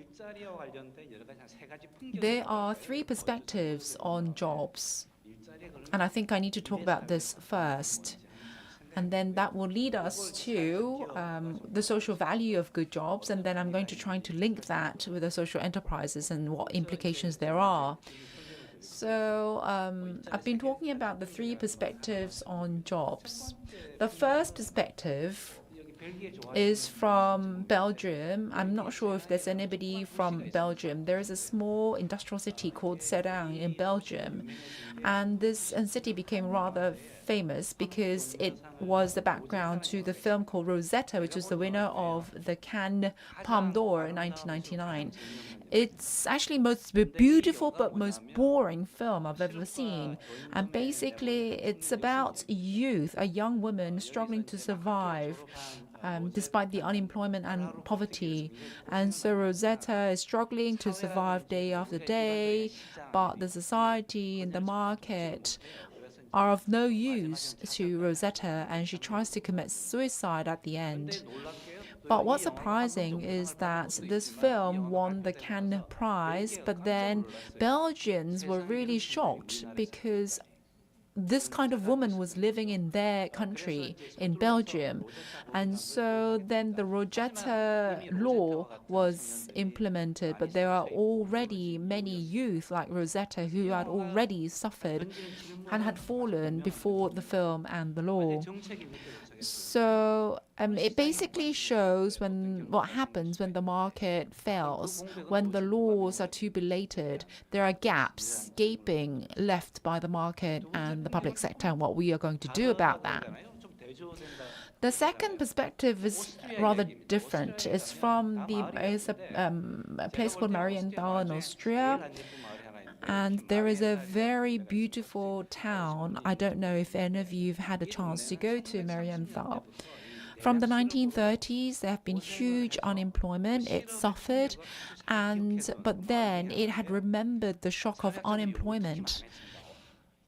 And sociologists were very much interested in Marienthal because the unemployment can lead to huge societal problems. Of course, losing a job is not just about losing an income. It's about losing one's lifestyle, and the biological clock completely changes. And so it's not just an economic issue, but it's a societal issue. And so the Marienthal town realizes this and remembers it, and so comes up with a job guarantee program as a community's response to the unemployment. And so the public sector has been very much involved in creating jobs and guaranteeing jobs. And so basically, under this program, jobs is not just about earning an income, it's about reviving the community. And also, there are many economic benefits to the job guarantee programs as well. Rather than giving unemployment benefits, it's better to provide jobs, and the job guarantee program's economic benefits is actually far-reaching than most official statistics are ready to acknowledge. Then there is the third perspective. Anyway,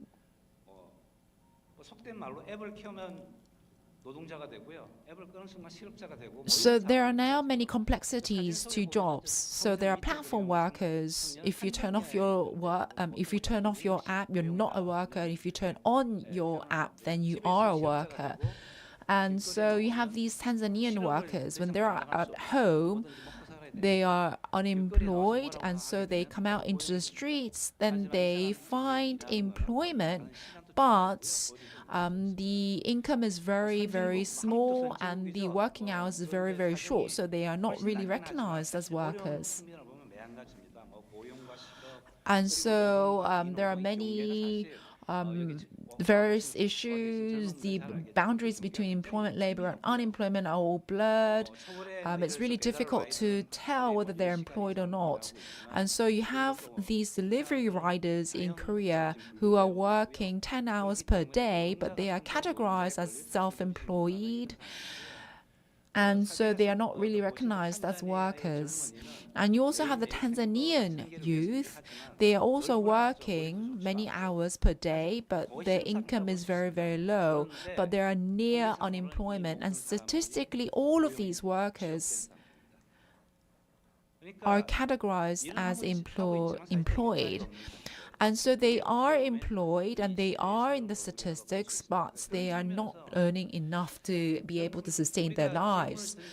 So we have to ask the question, why are good jobs in such short supply? There are so many people working, but nonetheless, they are not good jobs. Of course, I'm not trying to come up with an accurate answer to these questions, but there are many things that we need to think about. So in the case of Marienthal or Belgium, jobs mean more than just economic income. People earn not just an income, they are able to have a social life. They are able to live more encouraged lives. And there's a social aspect to a paycheck. And so we can't just calculate it into a matter of a paycheck or monetary terms. There are many aspects to having a job that just cannot be calculated money-wise. And so I think a decent job or a good job also has a very social value outside of the narrow scope of economics. And so a good job in that sense, in the conventional definition, is very much lacking. So let's think about the opposite side. What's a bad job? There's the overvaluation of bad jobs. Of course, this is the limitations and the characteristics of the market in and of itself. Of course, we do talk about social justice vis-a-vis the bad job. But if we talk about social justice, many people talk about the redistributive justice. We can also think about the climate aspect. So we have to think about people being able to contribute meaningful to society, and they have to be ensured the rights to contribute positively to society. I think this is another aspect of a good job. In Korea, the official unemployment rate is something like 2.2 or 2.5%. And vis-a-vis the United States or European countries, the unemployment rate is very low. And the number is about 700,000. But as I had mentioned, the official unemployment rate is very low because it's really hard to be classified as an unemployed person, but very easy to be counted as an employed, because although a worker may be categorized as being employed, he or she may be earning a very low income and working very small hours. And so in that sense, if you redefine the boundary between unemployed and the employed, then the number of unemployed workers in Korea is actually about 3 times the official statistics. And there are many policies focusing on this conventional boundary between the unemployed and employed. We need to focus not on the 700 official unemployed, but on the 2.4 million people who are lacking proper employment. So there are many types of work that are undervalued. For example, care work has already been mentioned, environmental conservation, for example. And there are many different social activities and social services that are undervalued. These services and jobs are actually prerequisite to our society, but they are undervalued, they are not transactioned, and so care work and also a lot of social services that are essential for security of a local community are undervalued. They the people who work in these areas are not so-called regular workers, and they are not really decent, good jobs either. And so if you look at care work, for example, you can see that the social value of work and the market value of work are in a mismatch. So what is a good job? Once again, going back to that question, we can think of it very simply. Why do we work? We work to live.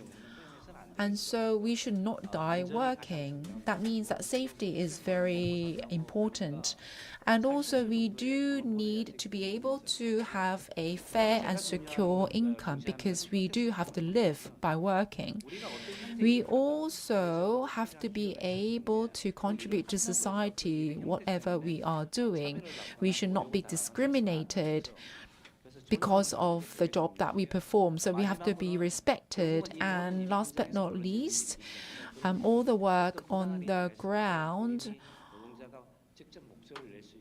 have to be able to guarantee everyone working there of the freedom to voice out their concerns and organize and also negotiate. And so these rights have to be guaranteed. So let me just move on. So what are then social enterprises vis-a-vis good jobs? So I have been speaking in a rather grandiose way about social enterprises and good jobs, and that's because social enterprises can contribute to the various aspects of a good job. I've talked about the 4 aspects of the good job, and I think social enterprises has the potential, the highest potential, to be able to guarantee those 4 different aspects of a good job. Also, another thing I'd like to mention is that, well, I've talked about Austria, Marienthal. If you want a good job, you need a whole community. You've probably heard the proverb, it takes a whole village to raise a child. I can say the same for a good job. It takes a whole community to nurture one good job. In that sense, I think the importance of social enterprises cannot be emphasized more. Of course, markets are important, but the market alone cannot guarantee a good job. You need a community-based solution, a societal kind of solution to creating a good job. Another thing is about the location of a good job.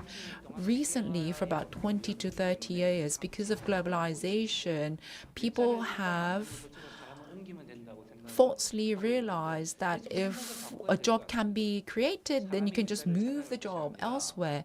But that's not really true. Rather than the people moving to find a job, the job has to come to where the people are.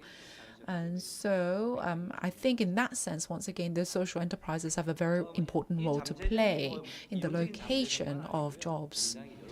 There are great potential to social enterprises. There have already been many different experiments, and there have already been many different facts to back up this kind of theory. The Marienthal experiment is just one example. So social enterprises played a very central role in the Marienthal experiment.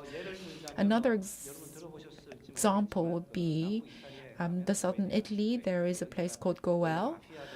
It's actually a place where the mafia were very active, but there are many co-ops that were created, and many co-ops and social enterprises came together to forge a network to function as a social enterprise against the mafia, as a solidarity against the mafia. So it's a very positive example of a social resistance to mafia, but also a network of co-ops. In Korea, we see many different co-ops working in a variety of different areas like care, work, and culture, etc. And of course, the jobs that are created have to be good. It should not just be temporary, good intention jobs helping the vulnerable classes. It should be able to create good, positive social value and decent jobs. So in short, social enterprises, on one hand, can fill the gap between the market and society. And if the policy is rather belated, or if the market is turning a blind eye to a certain area, then social enterprises can play a very important role of filling that gap and that blind spot. So my message is very simple. Rather than people going to find jobs, we need to change our mindset. We have to create jobs that find people. And in that sense, the social enterprises have huge potential. The reason I am emphasizing this is jobs is not just a matter of economic survival, because it's a channel towards creating a better society. And I think social enterprises can play a very important part in all this, and more investments have to be made, which brings me to say that this kind of forum is very important. The social enterprises have huge potential, and we have to wake up that potential. We have to be able to support social enterprises so that they can really play up to their potential. Thank you very much. 공장님의 유익한 발표. Thank you very much, Mr. Lee, for your very meaningful presentation.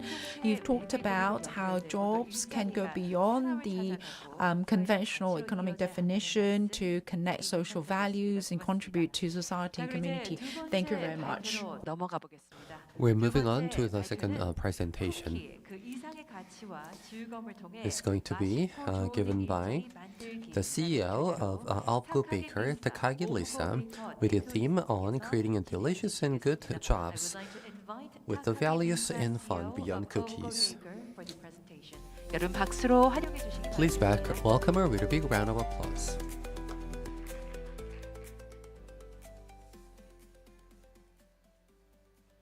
Hello everyone, my name is Lisa Takagi and I'm from OFGO Baker. So OFGO is acronym for Organic, Vegan, Gluten-Free as an Option. We were a Japanese company startups, and we are here to explain about our companies, and we're not just selling cookies, but building a good job through our values and joy.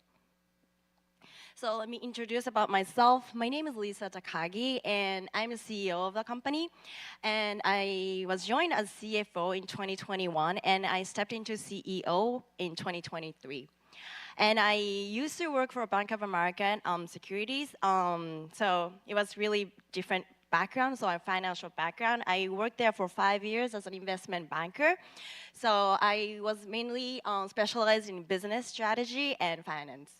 And now I'm leading with heart and strategy with first-hand experience. So why I'm here? So we sell actually the plant-based cookies and American-style baked pastries in our stores, but it's not about cookies actually. It's about people. And this is a story about the values, impact, and inclusion. So we were redefining the work, and I'm here to share about our journey. We're still a 5 years old company, but we have been through a lot, so let me share our stories. So our mission, excuse me, our mission is to provide a good choice of accessible to everyone. So good choice meaning plant-based or vegan cookies or vegan sweets. And we make it vegan, but we don't force people to know about it's vegan, because we want make everyone to enjoy our cookies and sweets. So in our package, it doesn't say it's vegan. In the back, of course, it does say from the nutrition, you can tell, but we don't really say it. And also, our vision is to become a global lifestyle brand. So we want to make the sustainability as a lifestyle, so that it's more natural and obvious to everyone to access the sustainability food. So good job, nurse is more than income. So we believe in 3 key points here. So dignity and purpose, and value alignment, and empowerment. These are the 3 important nurses that we think is important. Interestingly, our employees are actually from our brand fans or customers. Over 80 people are from fans and customers. And we call full-time employees staff and part-timers and members to make them feel as a team. And when they when we hire people, we of course we see the resume and we ask for a resume, but actually we don't ask for that often. It's more of the how you feel about our values and what we're doing and what our mission is, and if they agreed or they agreed on what we're doing, they join our team and expand our cookie business with us. And we have our own HR system called Doing Good program. This is an original HR system to evaluate the staff and members. And we use the term graduation when they're stepping into the different career to make them feel that they are going to the next step. And here are 5 core values that we have for team members. 1, have fun. 2, give it a try. 3, corporate. 4, share. And 5, take care. It seems really simple, but it's really hard when you're doing your daily jobs. You easily forget about these 5 important core values. So we make people to repeat the same word again and again in order to really understand our values. To do that, we use a tool called a friendly card. So this is the peer-to-peer appreciation card. So you can send, I can even send to the staff or members the thank you card. And within the 5 categories, you had fun because you have done this, or you give it a shot because you have done this. And these are the 5 core mindset. So we make people understand, or our team members, to celebrate our values together. And we also have this original PDCS system. We call it Try, Share, Feel, Cheer Sheet. So this is to set the goal on weekly basis and a monthly basis.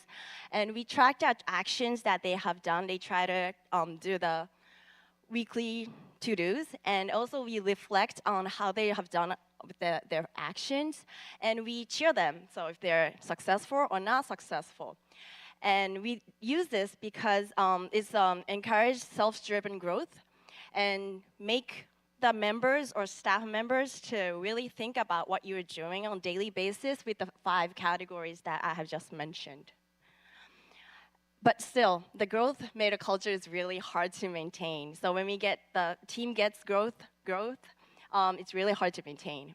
So we try to be flexible, transparent, and intentional. And we're still learning in the process, so we really change what we are doing depending on the feedbacks that we got from the members and staffs. Here are the products that we have for now. So American cookies and other pastries like banana breads, muffins, and we call it skakis. It's the hybrid of scone and cookies. So, and we also do a lot of collaborations to enjoy with the artist and the characters. And this is our at a glance. So we are B Corp certified company because we want to become a sustainable company. We are certified in 2022. It was really early for our Japanese company because we are 16th company who have certified as a B Corp, and currently there's 50 B Corp company in Japan, but there's not a lot of food industry company who has a B Corp certified company. And also, so plant-based, is it really good for a planet? Everyone asks that question. So we have calculated the GHG reduction rate. So compared to products that are not vegan, chocolate chip cookie, that is our major product. So there's like 75 less GHG emissions. And we currently have 4 stores in Tokyo: Nihonbashi, Harajuku, and Jinbocho, and Toranomon. And we sell it through wholesale and retail and e-com. And we have 4,000 followers right now, around 4,000 followers right now. And this is really high number for the cafe, who has like only four cafes for now. And what we want to achieve. So we want to become, we are only the food, cookie company, but we want to go beyond food. So we want to become a global company. So in the x-axis, I put it the global, local to global, and on y-axis, I put the expansion beyond food. So I think there's a new opportunity for our products to develop into beverage, cosmetics, and apparel. And I think it's really our next step is to become a global company. So we are currently working in Japan, only in Japan, but we are seeking to become a global company. And also, we're looking for also the strategic partners in retail, hospitality, and social impact. And also, we are deepening on impact. So we use doing a good program to build this on truly a good job. And also, my dream is to make the OFGO on Verve, because in Google, when you use the search engine, you Google it, and when you wanna say wanna have our cookie, I wanna make people use. You wanna OFGO it? In that, it's my dream to make our brand. Thank you so much. Thank you very much for that insightful presentation. 네, 좋은 발표 잘 들었습니다. 고맙습니다. 일본의 Thank you very much. So that was a great presentation about the value of good jobs and the role of social enterprise in Japan. So we have listened to the two presentations so far. Now we are going to have a panel discussion with a theme on work that creates value. So this is a time for reflection all together with the audience. So we are going to have a more detailed discussion about what good jobs should look like in our society and actual solutions. Once again, you can post your questions in the KakaoTalk open chat. You can scan the QR code on the screen and enter the open chat and ask questions for the panelists. Your questions will be selectively asked by the moderator so that the panelists can answer.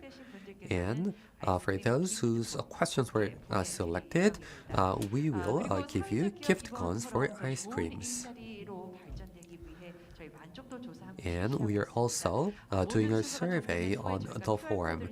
So after the forum, we're going to also put up a QR code. And if you scan that as well and answer the survey, we're going to also present some gifts for you. Now, it looks like the stage is ready.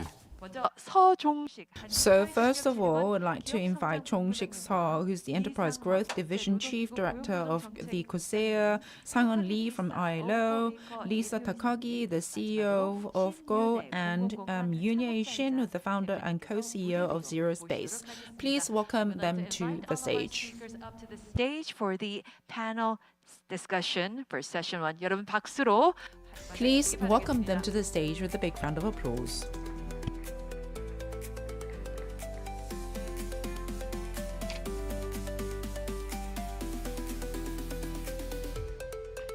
네, 본부장님 진행 부탁드리겠습니다. So please go ahead. The floor is yours. 안녕하십니까. Good afternoon. My name is Seo Jong-sik, Corporate Growth Director at COSEA. I'll be moderating the discussion. Nice to meet you. 좋은 일자리와 사회적 가치라는 주제로 So the theme of session 1 is good jobs and social value. So I'm going to continue on that theme to share a little bit of a personal story. Back in 2006, when the Act on Non-Typical Work was passed in the Korean National Assembly, I was working at the National Assembly. At that time, the people who worked with me actually occupied the meeting room for the committee responsible for that because we were opposed to that bill. So we were doing this sit-in struggle in the meeting room, and we talked among ourselves. Can we really have all the businesses to hire people on a regular basis? Then we need to create regular jobs, actually a lot of regular jobs. And we also talked about some ideas about creating social enterprises who can create those good jobs. So with this new administration in power, the policies on social enterprise is changing. So I think it is a good time for us to review the government policy currently and potentially come up with new proposals for further development of social enterprises who create good jobs. So we have about 30 minutes for the discussion. And I should be asking questions from the perspective of the audience. So I've selected some questions that were collected in advance, and as you post new questions in the KakaoTalk chat room, I'm going to also try to ask them. Now, Mr. Lee, sitting next to me, is responsible for analysis of employment policies around the world, a great expert, and we also have a leading social entrepreneur of Japan, Lisa Takagi, and we also have Ms. Shin Yune, who was actually moderating the talk concert right before the forum. So, what is a good job in your perspective? So that would be a key question. Can we really create such good jobs by social businesses? And what do we need to create good jobs through social entrepreneurship? So these are, I think, the three key questions that we can talk about together. So I'm going to start with a common question for all of you. So Mr. Lee actually mentioned this earlier. Now, employment or job exists for survival, personal fulfillment, and supporting other people, and for many different reasons. And I'd like to ask you about your personal experience. So what does it mean to have a good job in your perspective? How are you pursuing social value in creating good jobs that you think? So maybe 3 minutes for each person. Thank you. So yeah, actually that's a difficult question. So we can talk about a good job from a societal perspective, but from a personal perspective, yeah, I'm not sure if I have the answer to that. So ILO is an agency affiliated to the United Nations. We get our monthly wage and we don't go starving. So in that sense, I suppose working at ILO is a good job. But I started off as a researcher and I work with policy.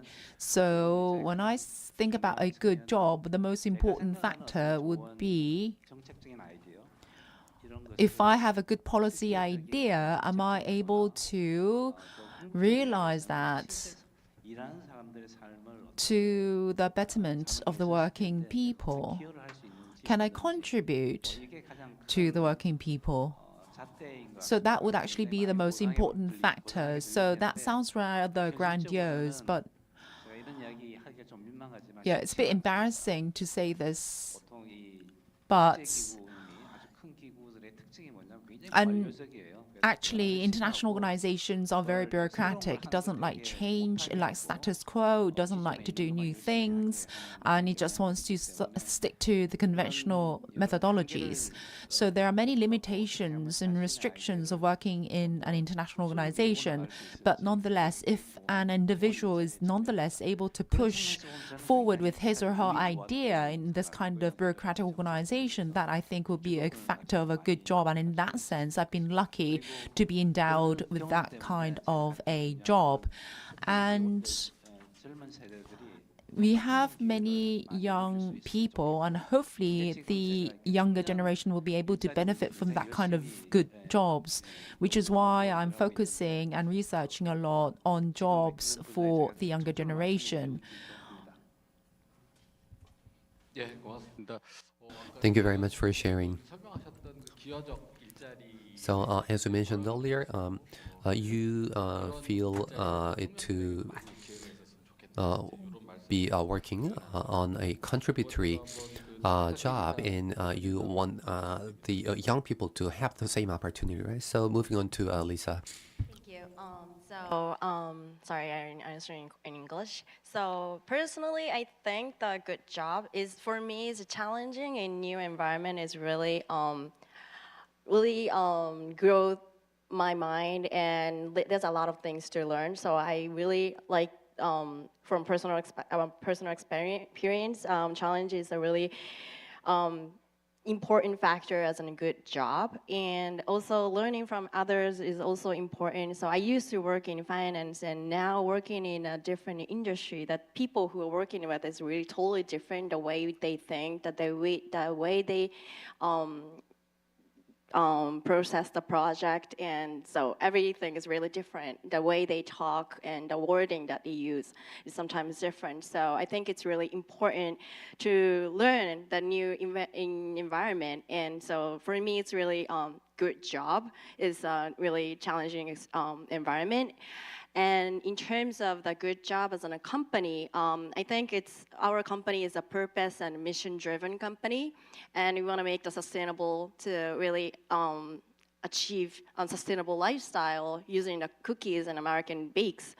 And I want our employees to really enjoy what they're doing. So that's why I put the have fun in the one of the five mindset that our OFGO people should feel about it. So when they're enjoying it, so it's really sustainable, I think, for people to work in that environment. So I think it's really important that they feel that really they are having fun. So in that case, that they have other new ideas that we have never thought of. And sometimes that could be like miracle can happen with it. So I think it's really important to really enjoy and have fun. Thank you. 예, 고맙습니다. 그 성장과 도전, 즐거운. So, growth, challenge, and having fun. So these are key factors of a good job, right? So I think many people in the audience would resonate with that. Ms. Shin, what is a good job for you? 알려주시죠. 사실 저도 이제 창업을 해서 Yeah, so I started a startup. It's been about 13 years since I started a social enterprise. There were some hard moments, and operating a social enterprise 이 어려운 문제들을 항상 will face many different challenges that you just can't overcome, and I get really skeptical and I lose hope. I question myself, but then I would say to myself, okay, there are really difficult problems we're trying to solve, and we have to discuss the solutions with many stakeholders. But then I get the surge of dopamine from being able to solve that problem. So when you succeed in winning a certain game, a really difficult game, you know, you get that surge of dopamine and that satisfaction, that really gets me going. And so you have the colleagues who are working with you, you have the partners there. And so I think those are some of the factors of a good job, on top of that surge of dopamine, the sense of satisfaction. So as Mr. Lee had said, we need a whole community, a whole ecosystem to create a good job. There has to be many good partners for a good job, and I think that is a very important point that you pointed out. So even if there is a really difficult moment, if you're able to work together with the partners to encourage you to overcome those hardships, then you can be really inspired to move on and to find more meaning in the work that you do. And through that kind of process, you'll be able to expand externally, but also internally as well. Your mind expands. And so when I was working in Zero Space, you know, you find the moments of satisfaction. And because I'm a CEO, I also have to think about what kind of jobs I can provide to my colleagues and to my employees.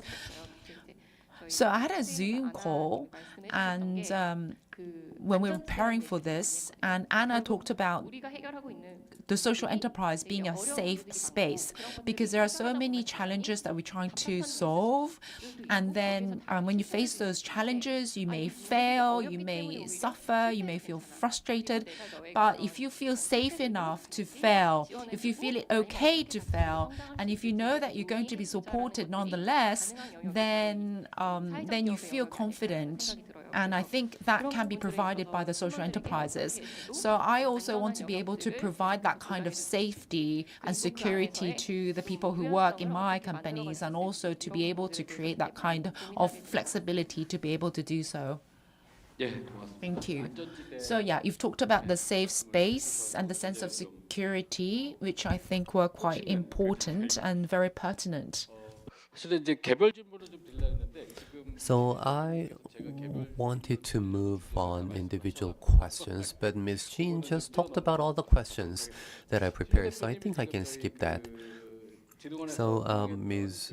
Shin 운영하는 사회적 교육과 육성 사업 창업팀 출신이세요. was actually incubated by COSIA, 및그 상품까지 다 지금 and that was quite successful 사업을 진행하시면서 for the last 10 years. 진짜 많이 고민하시고 And I think you have thought a lot about good jobs in the role of social enterprise. So we are going to move on to the questions collected in advance. It was asked by Lee Seoyeon. 그 개별 질문인데요. 타카키 리사 대표님께 So this is a question for Lisa. 들어가서 봤는데 So I went to your website, and there was a separate web page for recruiting. 회사인데 So this is a company that sells cookie with a separate dedicated page for recruiting. And the page elaborates quite well about the team and the job description, the salary levels. 여기는 정말 우리 그 So that was very much in detail. 누구랑 함께 일할 것인가 하는 것을 오히려 또 이제 So from this from the presentation, I felt that the company has a really clear idea about what kind of people that you want to work with. So 경제적 지속 가능성 as a social enterprise, it is critical to work with good people and at the same time continue to create revenue so that you can be financially sustainable. 없을 수가 없는데 And as in any human relationship, there will be personal conflicts and you have to resolving that. So how are you doing with those challenges? Thank you for the question. So, recruiting, we are facing actually really hard time on finance actually. So, for within last 5 years, we have done little restructuring for closing our stores as well, and we have like really focused on Tokyo right now, and it was not really easy challenge for us as well. Yeah, doing good thing is really good, but still we need to employ people and make the profit at the same time. So it was really, really challenging for us. And especially in food business, it's not that much profit. So it's really challenge for us. But at the same time, as she has a little mentioned before, there's a good part. If you could find good partner who can really, be the partner to really work on this problem. So in our company, it's more of like sustainability and by using food, but so if you could find good investor or partners, we could really tackle those problems, I think. And in terms of like the employees, we so have like 6 months. Every 6 months we have offsite meetings with all the staff members to really review our mission and vision and what we have done during these last 6 months and what we have the next action will be. in clearly in the words so that, sometimes when you're doing a daily job, you forgot about the large purpose. And I think it's really important, like once a 6 month, you think about what's your purpose of your business and what you're in the part of real. So I think that's really important for our company.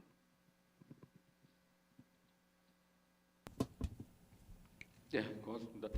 Thank you very much for sharing. So it was the same for Lisa and Ms. Shin at the same time as well. Good partner. You really need good partners. That could mean a lot of different things. But first of all, a good business partner. 밸류 체인 내에서의 파트너도 그렇고 So that would be a partner in the value chain and also a partner in terms of investment. 6개월마다 이렇게 그 So you're having this opportunity to reflect on your mission every 6 months. In Korea, many companies call it vision workshops. 직원들이 좀 힘들어하지는 않나요? Well, do your employees actually like it? 예, 근데 그런 Having that kind of 과정을 meeting every 통해서, 6 months? 계속 But I think that would be crucial in reminding of yourselves about the mission and vision, I think, for resolving conflicts as well.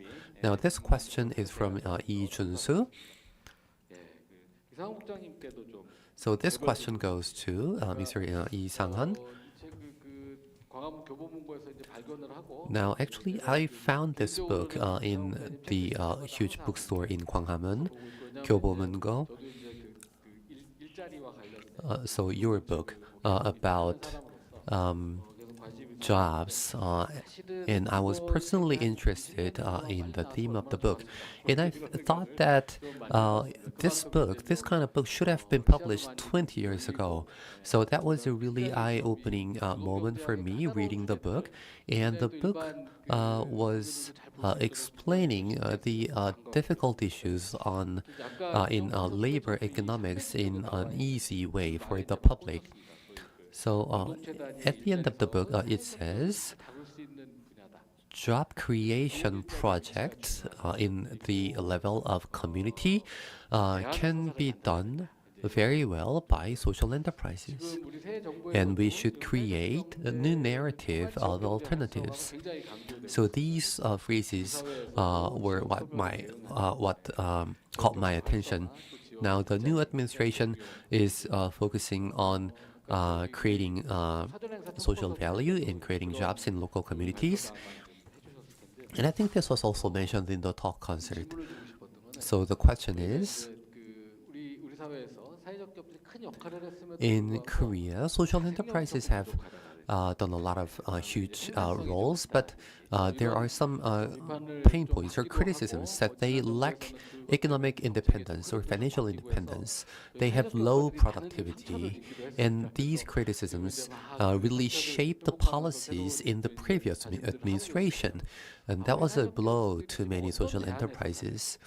So what kind of narratives of alternatives should social enterprise in Korea create?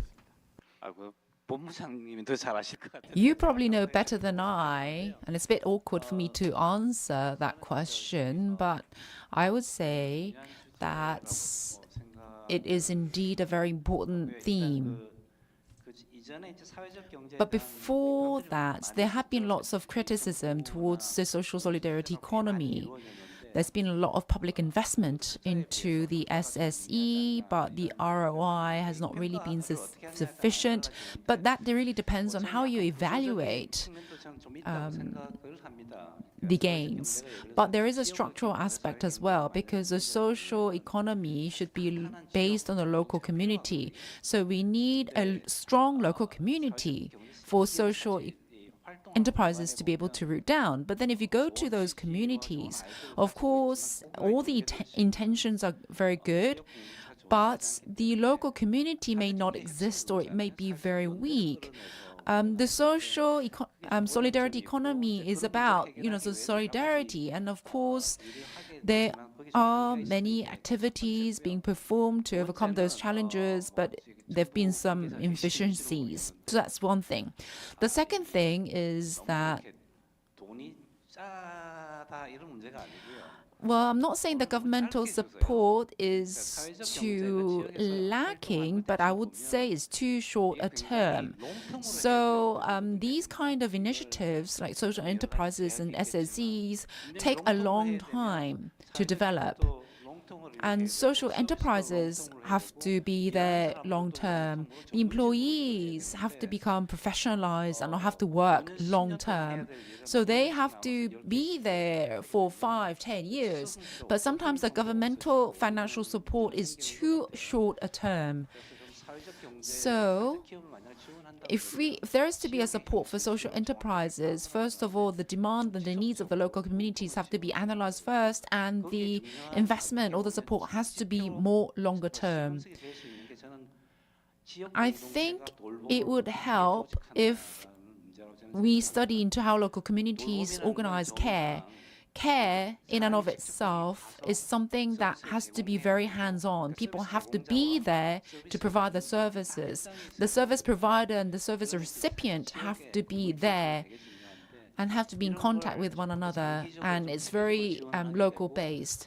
So this kind of care work has to be supported on a long-term basis, and the people who work in that area also has to be there and be professional. And so this kind of short-term concession type of contracts that are being signed to provide care is just not going to work. The demand, the needs, and the long term, that means the provision of the service or the supplier side also has to be long term. But right now, I think there is rather a mismatch. Yeah, thank you for those words, for emphasizing that point. So the need for a local community and the expertise that grows from it is often mentioned. And as you said, when the demand is of long term, the supply should be also of long term. So we have only 6 minutes left for the panel discussion, so we need to move on to wrapping up. So if you have any additional comments to make, I'll give you some time to make them. And if you have something to say to social entrepreneurs and practitioners in the field, you can also share that. Maybe 2 minutes per each, starting with Ms. Shin. Actually, this is a question asked by Lee Kyung-eun. 저도 이제 10년이 넘는 시간 동안 And so it's been more than 10 years since I operated the company. I've gone through many different hard moments, and thanks to my colleagues, I was able to once again be encouraged and continue with my work. So people who are working in social enterprises, or who are actually running social enterprises, I just want to tell you, this all will pass, and it's really important just to progress and go forward. Up until now, I've been trying to develop my career, and I've had many achievements, but that's because we had a faith in the direction we are heading towards. And we have been continuously discussing what our vision and our goals should be. Of course, that process is never easy, and there may be many difficulties on the way, but once again, they get resolved, and then you get that sense of satisfaction, and then that allows us, and I'm sure for all of you, to be encouraged to go forward. So there's another thing I wanted to mention. I'm a female CEO, and nowadays there's a lot of concern about women's life cycle and also their careers. But 80% of people working in my company are women, and so then they have marriage and birth of their children, but we still want to be able to work. You know, there was work, play, play, and work being mentioned, because many women face career breaks due to marriage and childbirth, but nonetheless, they also need that kind of flexibility to be able to continue work. So I think there's a role that social enterprises can play in that sense. I am also more involved in that kind of discussion. I also have to think about promoting more flexibility in my work, but also teamwork and trust within my team to be able to do that. So I think that's another thing that people in the social enterprise community should be concerned about. 일자리 사회적 기업들이 더 많이 So I think social enterprises should work more on creating jobs that are aligned with the life cycles of women. Okay, Lisa? I totally agree with what you have just mentioned. So, like, as a woman entrepreneur, we face a lot of career choices, I should say. So, like, my first career was in financial industry. There was only men people who were working there, and there's not a lot of female. And now, as an entrepreneur, now we have not a lot of investors who are women, and not a lot of entrepreneurs who are women. And I think it's really, for women, I think they're really eligible for managing team. I think it's more, I should have not like discriminate those into like male or female, but at the same time, we have, I think, women who are really eligible and they have knowledge to really do it, but sometimes they have no chance to do it. So I completely understand what you have just mentioned, and I really feel the same way. And the thing that it's really important is that the woman really faces really the life change at the same time as the career change.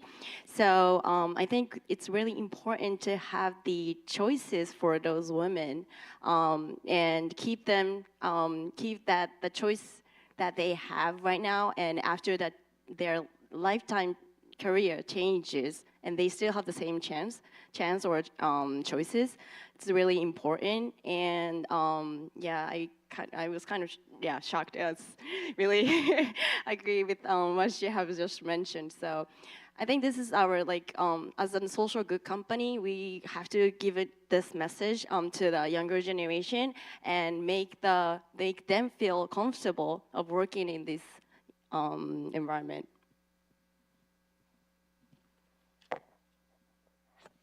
예, 고맙습니다. Thank you for that. You've talked about opportunities and choice. So very good. Thank you. Mr. Lee, go next. So we're all busy working in the social enterprises, but I just want to ask two more things of you. I know that you're all busy and already burdened, but of course social enterprises do create good jobs, but social enterprises can also play a role in forging the conditions that enables the creation of good jobs in the ecosystem. So for example, in Korea, you have young delivery riders who are killed on the road. There are lots of accidents, and so maybe if we are able to find a solution to support those riders, and if there's a social enterprise that helps that kind of riders, platform workers, that will be nice. If those kind of workers have a difficult time voicing their concerns out, maybe there could be a social enterprise that helps them in that sense. So of course, it's a social enterprise working in fields that should have been provided by the government, so that the government should provide sufficient support, taking that into account. The second thing I'd like to say is this may be a bit of a sensitive issue. In Korea, there are so many migrant workers, especially in many of the local communities and different provinces. So social enterprises have to be accommodative of migrant workers. It's a very important topic going forward, I think. And so I would like to ask the social enterprises to be able to come up with some viable solutions and experiments. So then social enterprises in Korea can become a pioneer in finding solutions to a very important issue in Korean society.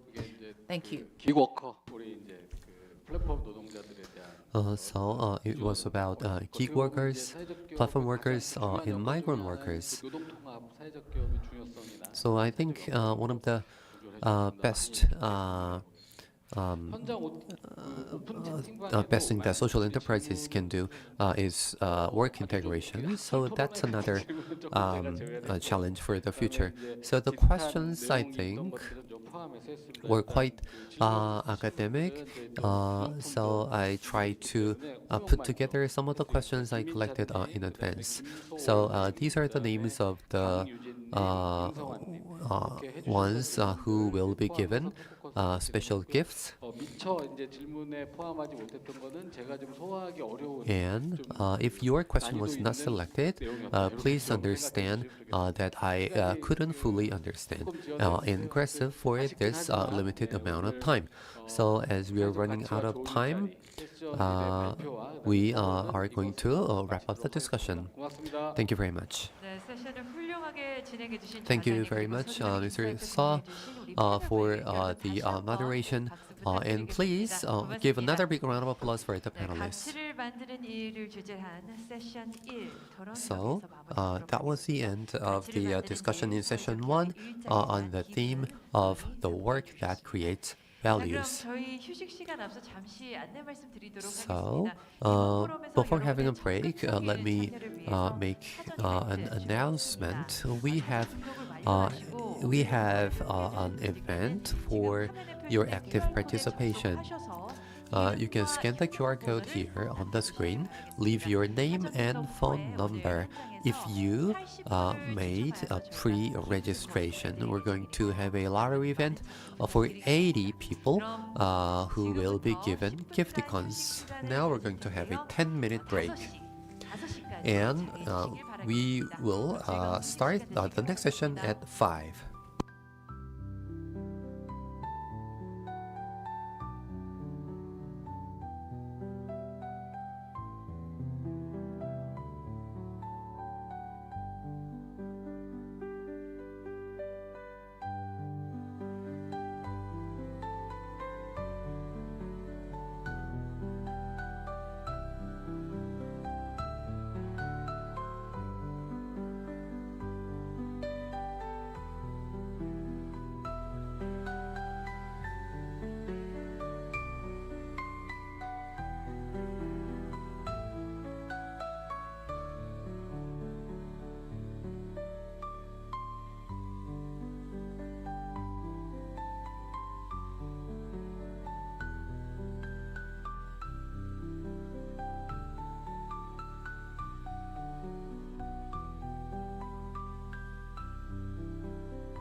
잠시 안내 말씀드리겠습니다. 이제 곧 세션 2가 시작이 될 예정입니다.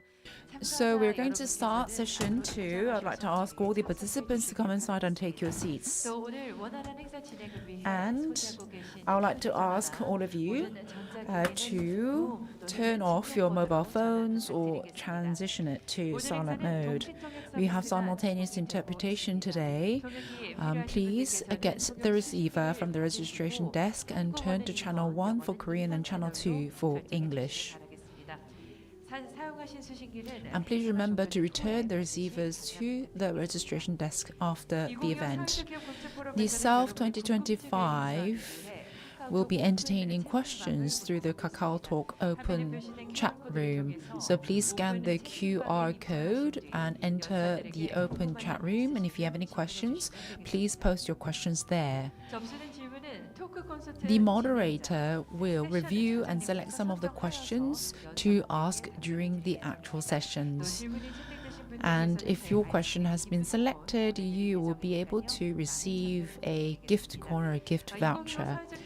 So the Social Economy Leaders Forum 2025 is minimizing the use of paper for environmental purposes, and so we are providing the PDF file of the program book. Please scan the QR code on the screen to download your PDF file.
Social Enterprise Leaders Forum 2025 will be continuing with the session number 2. We'll be talking about market that creates value, and we'll be talking about some social business transition strategy amidst the technological and changes in value. So I would like to introduce the first speaker, who's going to be talking about creation of social value through the supply chain. I'd like to invite Mr. Andy Daly from SE UK. Let's welcome him to the stage with a big round of applause.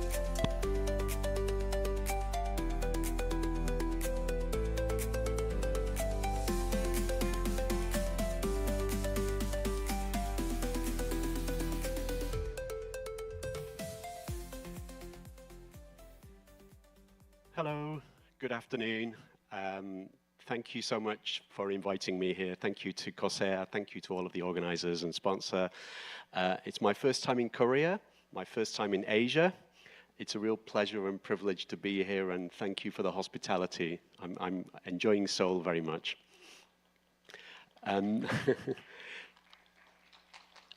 So I'm here from Social Enterprise UK, and we're going to talk about private sector corporations and how they're using their supply chain spend to drive a positive social impact. And of course, social enterprises are at the center of this.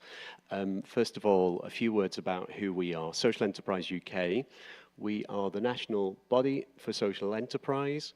We're the world's largest network of social enterprises. We are proud to represent about 4,000 members and also the whole of the social enterprise sector across the UK.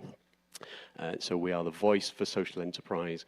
We want to tell the story of why social enterprises are so fantastic. All of you in the room know this. We want to take that message to the broader world. There are 4 main strands to our work. First of all, membership. This is, in many ways, the very core of what we're about.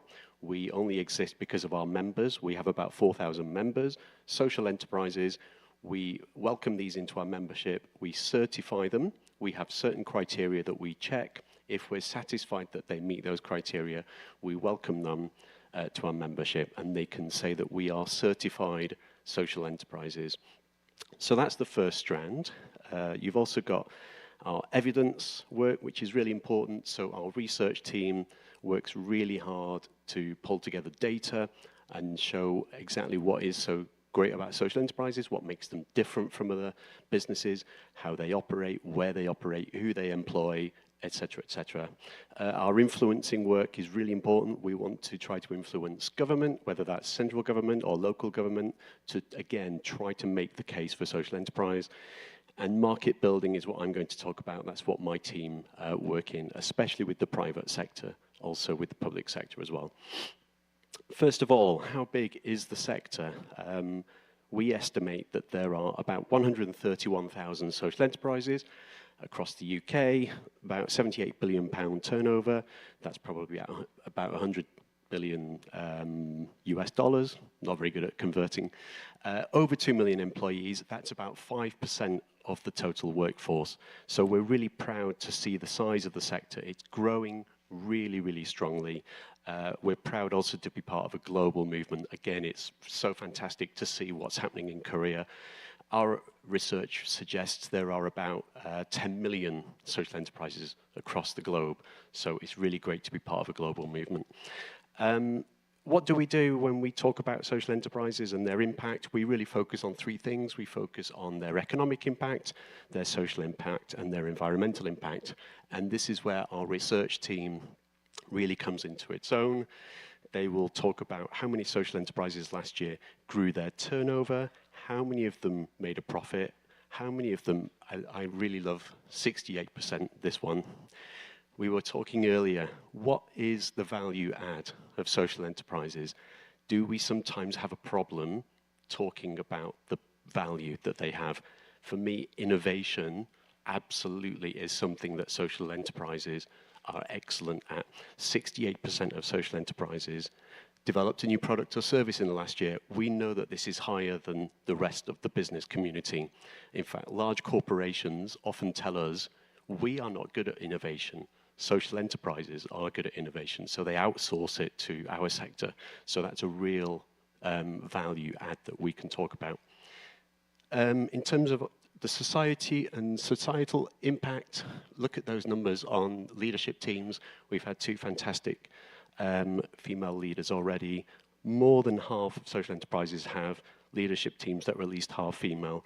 I also heard a statistic that about 1 in 2 social enterprises globally are led by women. So again, that's a real point of difference, I think.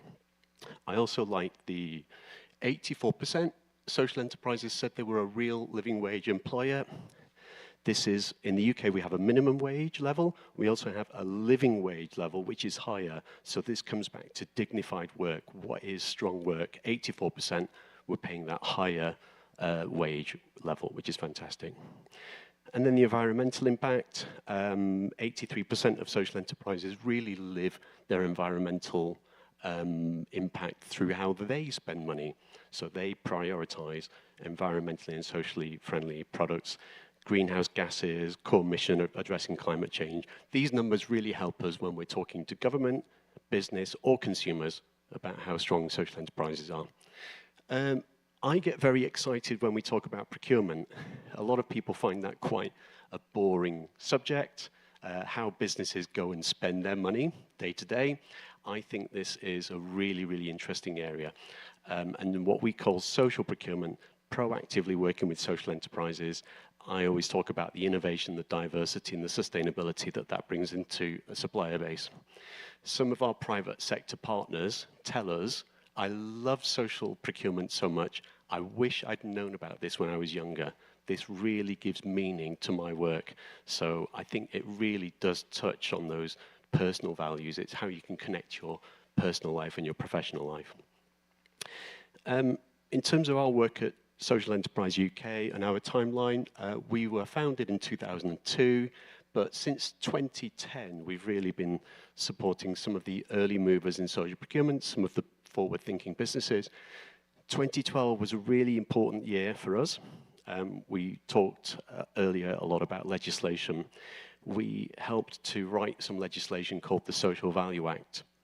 I'll just talk about that for a moment because it's had a really positive impact. The Social Value Act requires public sector buyers in UK government, central government, local government, to consider social value alongside economic value when they're spending public money.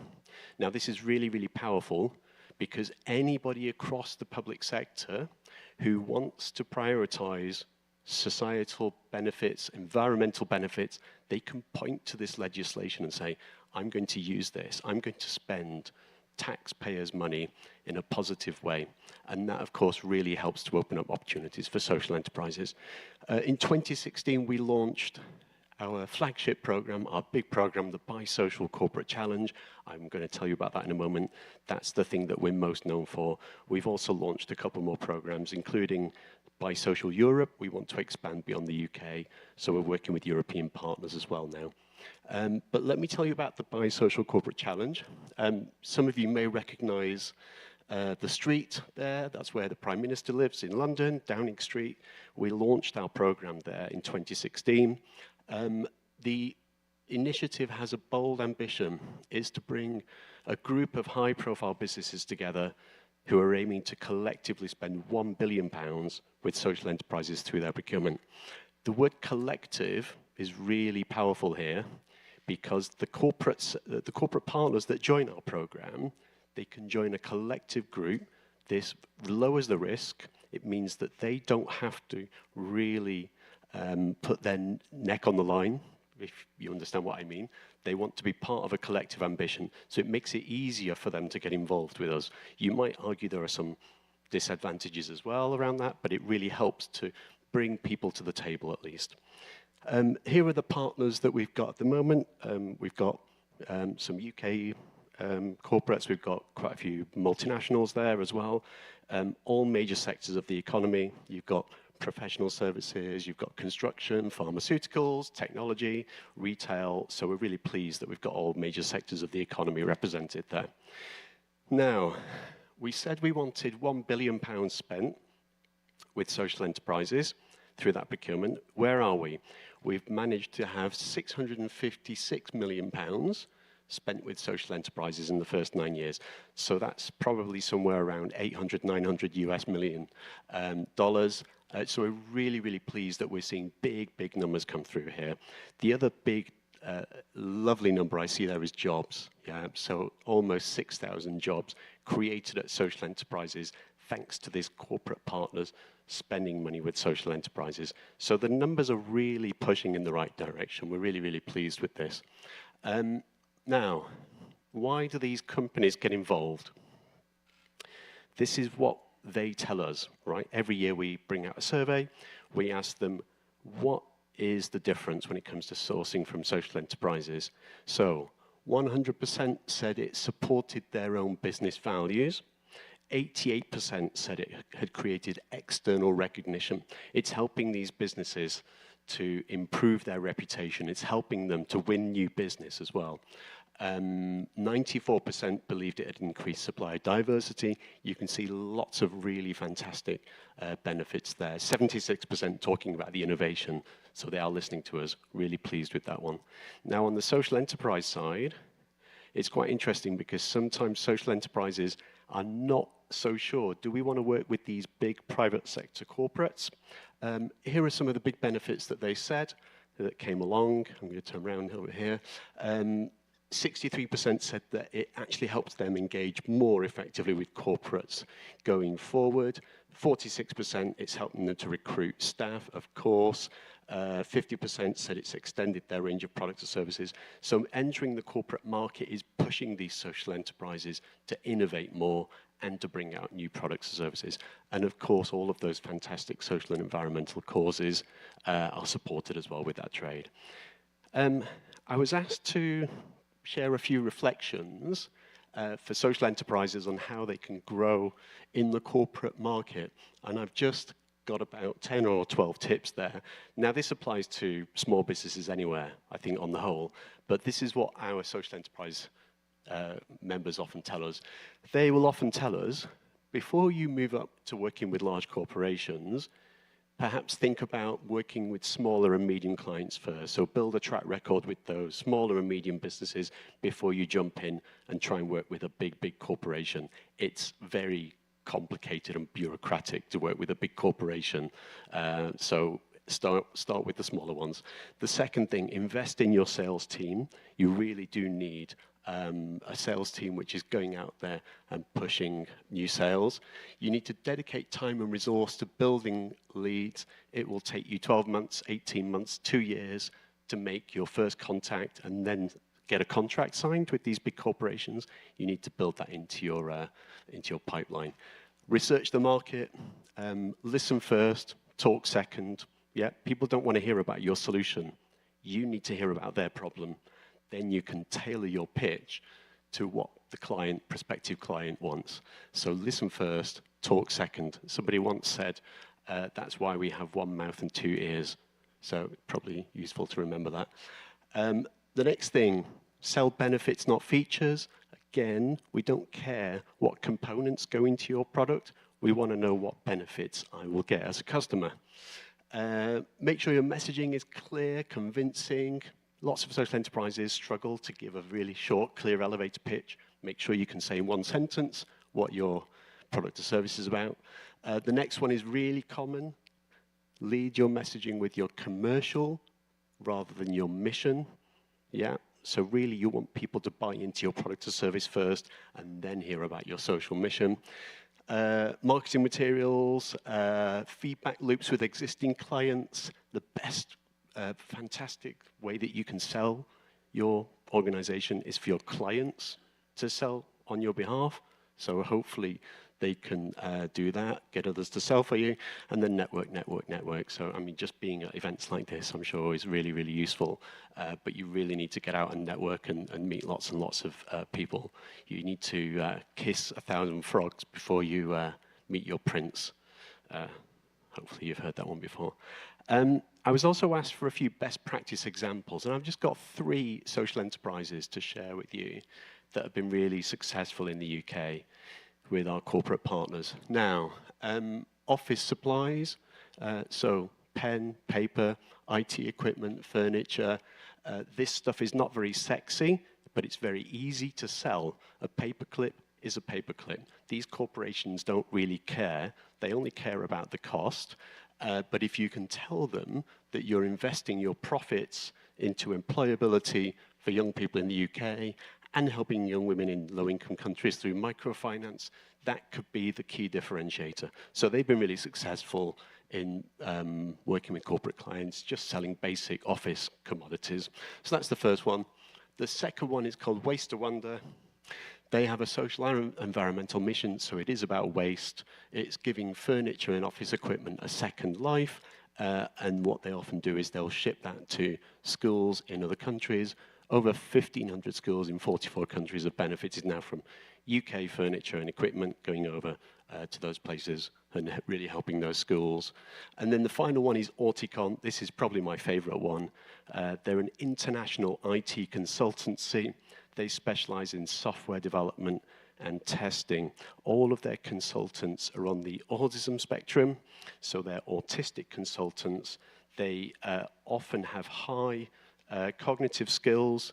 They also have very high unemployment rates. So if you are on the autism spectrum, you find it very difficult to find a job. These guys are better than the neurotypical people at software development, error testing, that sort of stuff. So they actually save those clients time and money, and they're really helping to solve that high unemployment problem. I can see that I'm in red now, so I think that's the end of my slides, but it's been a real pleasure to talk to you. Thank you. Yes, thank you very much for sharing your thought-provoking insights with us. Thank you once again. 네, 기업과 사회적 기업 Thank you very much. He's been talking about what kind of changes and what values can be expanded through the social enterprises. 자, 그럼 이제 두 번째 발표. Let's now go on to the second presentation. The second presentation will be made by Mr. Seok-won Yoon, who's the founder and CEO of AI Works. He's going to be making a presentation about transforming social business strategies driven by technology and values. Let's welcome him to the stage with a big round of applause. 네, 안녕하세요. Good afternoon, everyone. 일단 제 소개하겠습니다. 저희 So let me introduce myself. My name is Seok-won Yoon. I'm the CEO and founder of AW Works. 사회적 가치 페스타의 그 오프닝 섹션 때 So I did the opening lecture in another social enterprise related event, and now I'm going to be the last presenter in today's forum. So I think I find it very meaningful. 잘 이어지는 게 사실 저희 Thank you. I really enjoyed Andy's presentation. So it's sort of my company, sort of like the Auticon of UK. But it's a bit different from the British example, because in Korea we don't really have like a public procurement mandate for social enterprises, and so companies like mine cannot benefit from a social procurement, and so we really have to challenge ourselves on our own and try to create social value. So that's basically the storyline of the company I'm trying to talk about today. So I think one of the reasons I was invited to speak today was in 2015 I launched my company, but before I was working for Microsoft and Samsung Electronics for a long time as a developer. And in 2015, just out of pure coincidence, I employed some career break women as software testers, and that forged the basis for my company. And so I then became a social entrepreneur because I was able to participate in a program hosted and organized by the Corsair. I was selected as one of the candidates, and so then that started everything. Right now, we have about 165 employees, and we have people with disabilities, about 25 persons with disabilities. We have a branch in Hanoi in Vietnam, and we have 20 people working in the Hanoi branch who are also disabled. And we also have women who are suffering from career breaks and they want to be reemployed, and other disadvantaged groups. So this is basically the structure of our business. As you had talked, well, you know, like Auticon, we had Auticon was a role model for us, and so for software testing, we recruited first of all women with career breaks, and then we had the autism spectrum personnel who we thought wanted to be recruited, but software testing involves in Korea going to the large company's site. And so that you have the likes of Hyundai and SK, KT, and Samsung Electronics who outsource the software testing. But then you have to go to those companies. But then if you have a person with autism going to do software testing at Samsung Electronics, it's not really possible. So we started to do AI data labeling. And I think we are the first company. I think we started before Auticon to promote AI data labeling performed by people with autism. And we were the first company of its kind to do so. And so there's a global network of companies who employ people with autism, and we made a presentation there, and so we became a bit of a case study at that time. And the data business that we were performing were not really doing very well, and so but then we had the modeling capabilities, and we were looking for new market, and then that's how we entered the AI agent market. And so it's about 40-50. So the proportion between testing, data modeling, and AI agents, the business revenue is structured 40%, 50%, and 10%. And so we've been working with larger companies like Samsung Electronics, Hyundai Motors. We have these multinational who are our clients.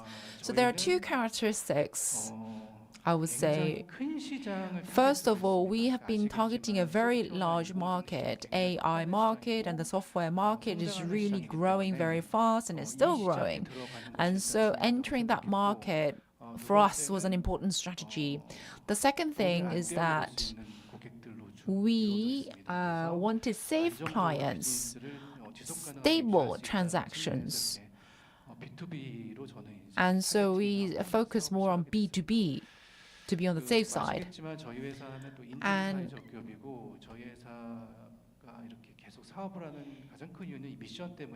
we have a special mission as a social enterprise. So like I said, I worked for several decades as an engineer. But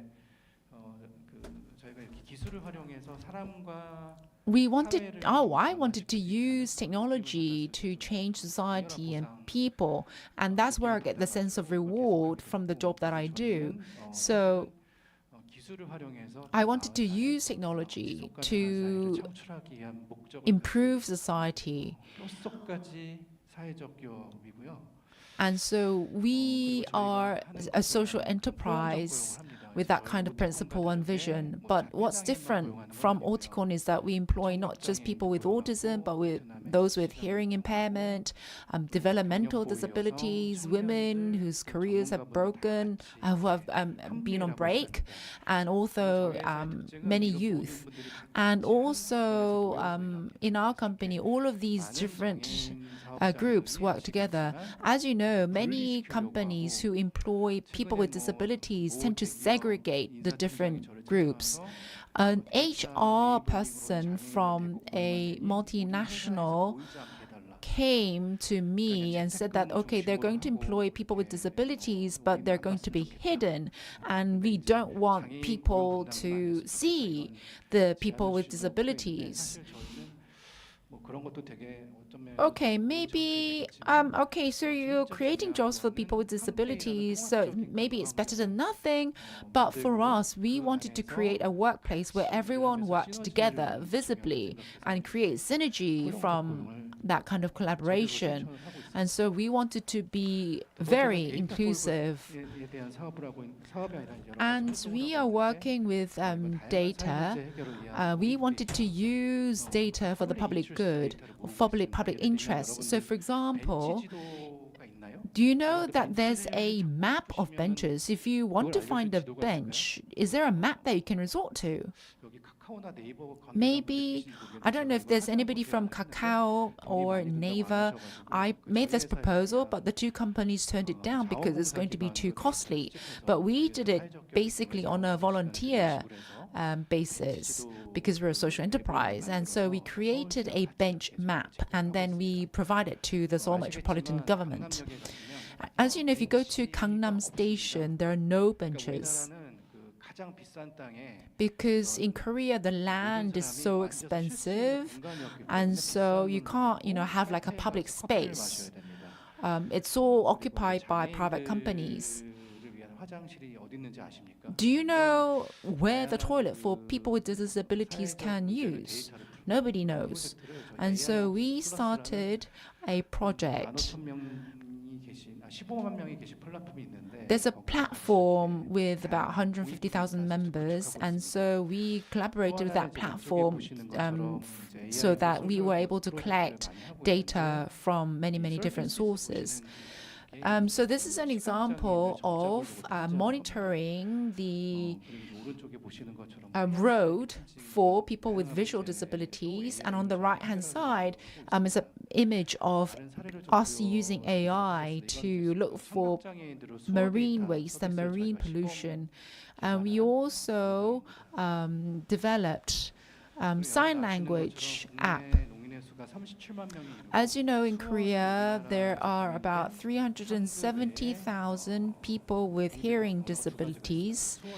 Sign language is also an official language of Korea. There are many deaf people, and people think that they're deaf, but they can read well. But for many deaf people, it's actually sign language they're more fluent in. And so we used AI, and we created an engine that will provide simultaneous interpretation for sign language. And so as you can see, you have this sign language data set. It's composed of various actions, so you have to have the key point annotation. This is rather challenging, so the data annotation, which is a very difficult task, was performed together in collaboration with people with hearing disabilities. So we also collaborated with a taxi company so that the people with hearing disabilities can freely use mobility services like these taxis. So there's a tablet. If you get on the taxi, and the deaf person can use sign language into the tablet, and then the AI will interpret the sign language and then interpret that into language that the driver can understand. And in the middle, if the destination is changed, then the deaf person can still convey that through the sign language, and then the AI will interpret that into verbal language.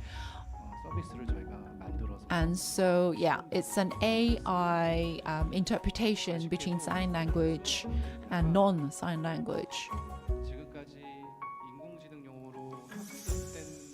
So, the data sets are not that numerous that can be used for this kind of purpose.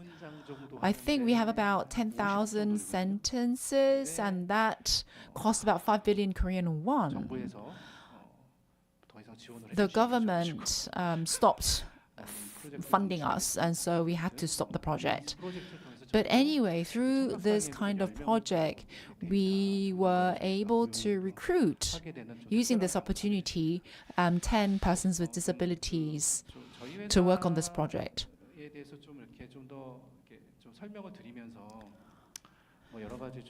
So, in the beginning, I listened to a lecture about social enterprises. And some people said something that really resonated with me. It's not about hiring people to sell bread, but selling bread in order to hire people. But then I would reinterpret that. I would say that it's not about hiring to sell bread, but selling ordinary bread in order to hire disadvantaged groups.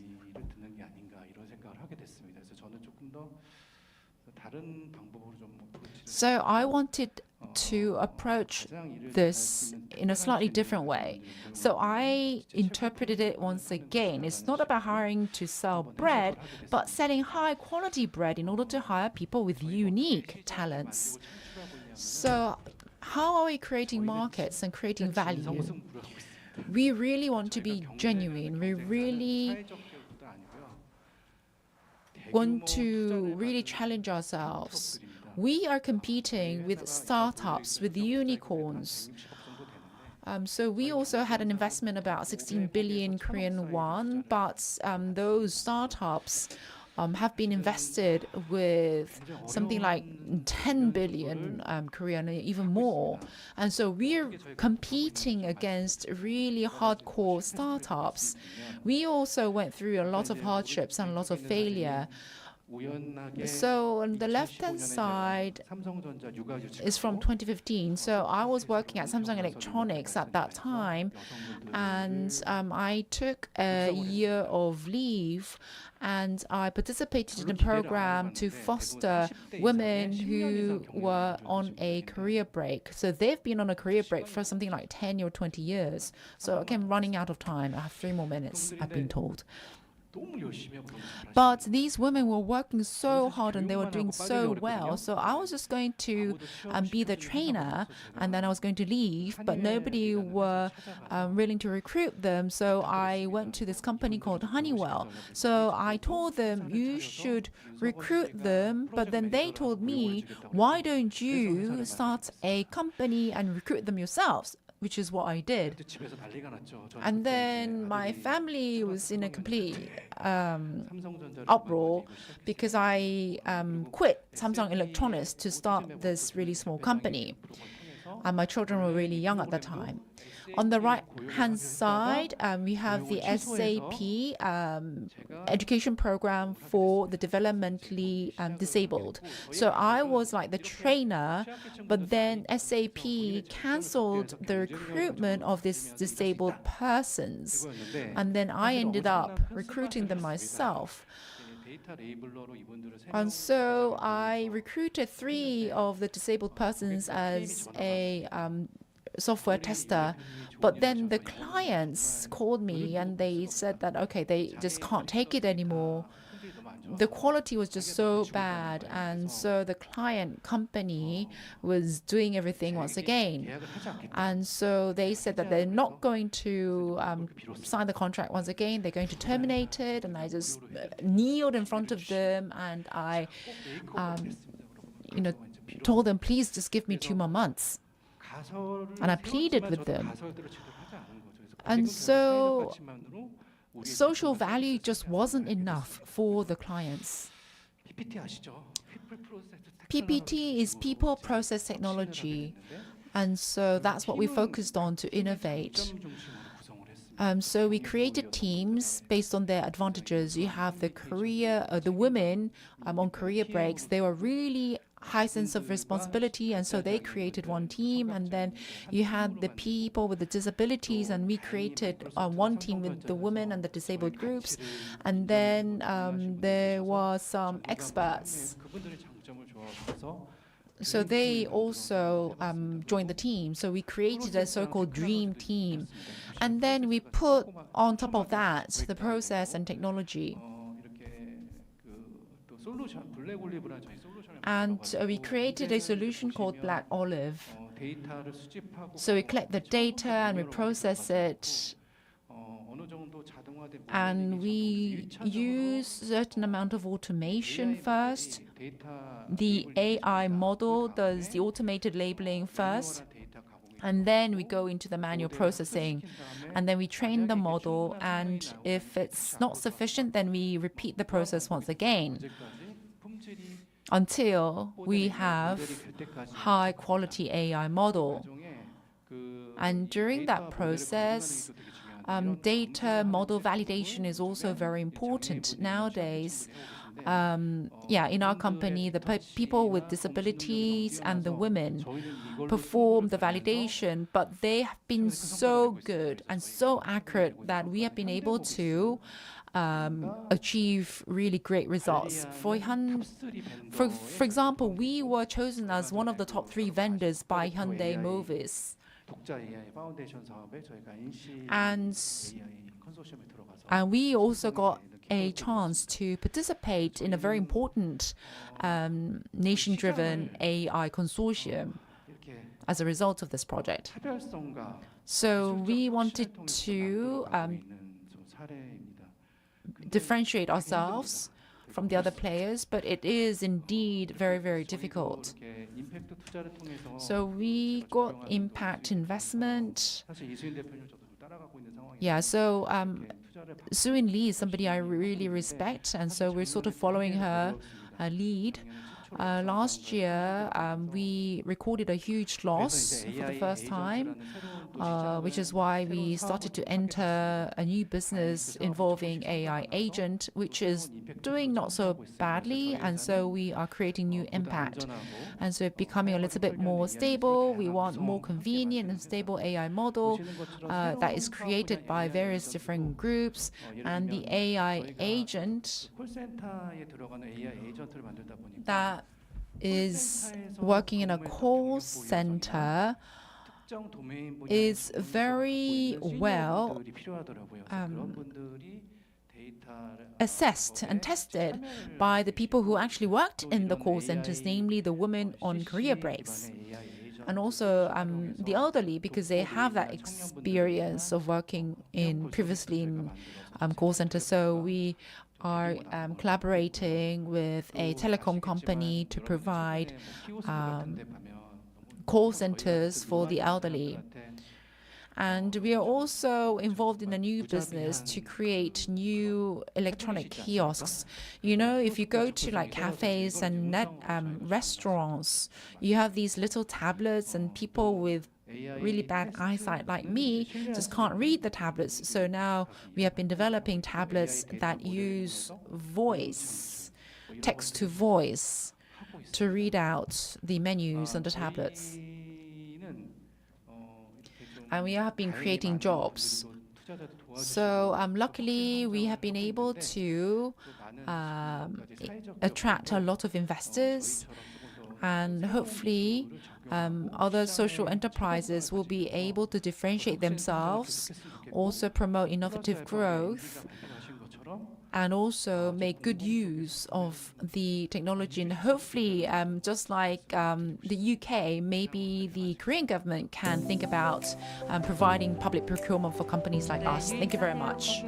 Thank you very much for your very insightful presentation. It's been talking about AI and new types of technology and how that's been used and impacting society in a better way. So we have heard two presentations. It's now time for us to invite the speakers and the panelists, but also the keynote speaker, Soo-in Lee from UMA, for a panel discussion.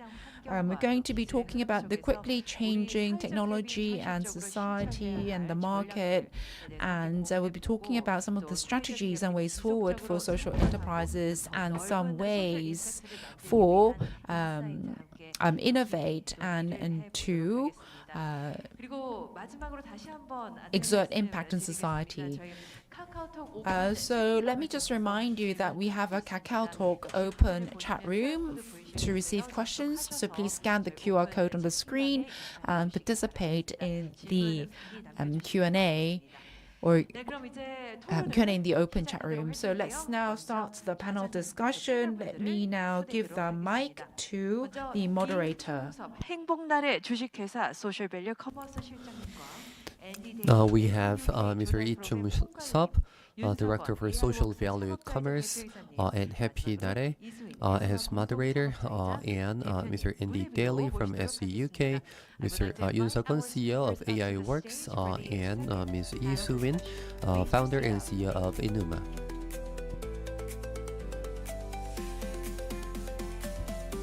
네, 여러분 박수로 환영해 주시기 바랍니다. Please welcome them with a big round of applause.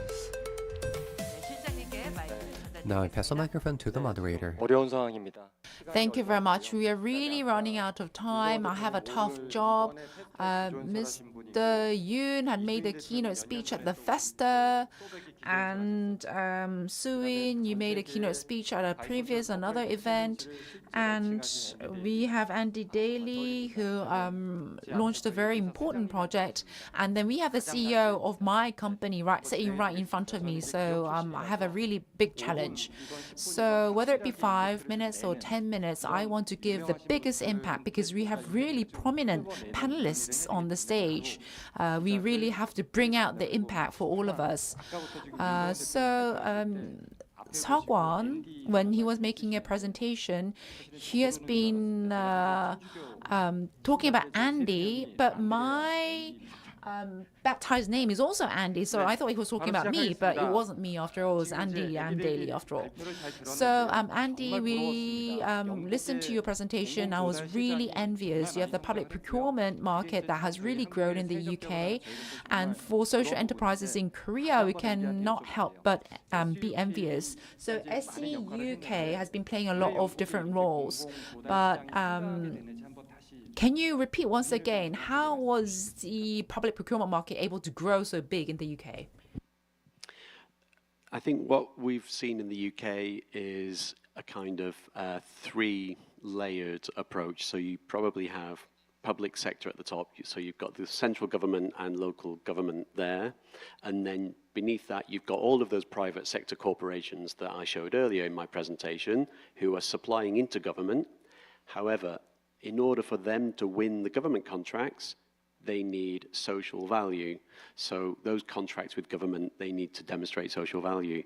Social enterprises are experts in social value. So all of those big corporations, they can easily demonstrate social value by subcontracting to social enterprises. So that's the first slice of the story, I suppose, and that ties in with the program that I talked about earlier. There are also incentives on government to directly contract with social enterprises.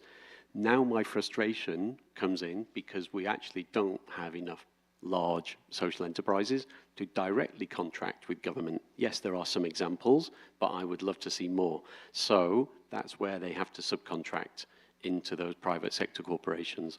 So we're on a journey, but that Social Value Act really, really did help. And just to give you an example of how it works, public sector contracts now, they have a minimum 10% social value weighting as standard. So all of those corporations, they really have to work hard to show the social value.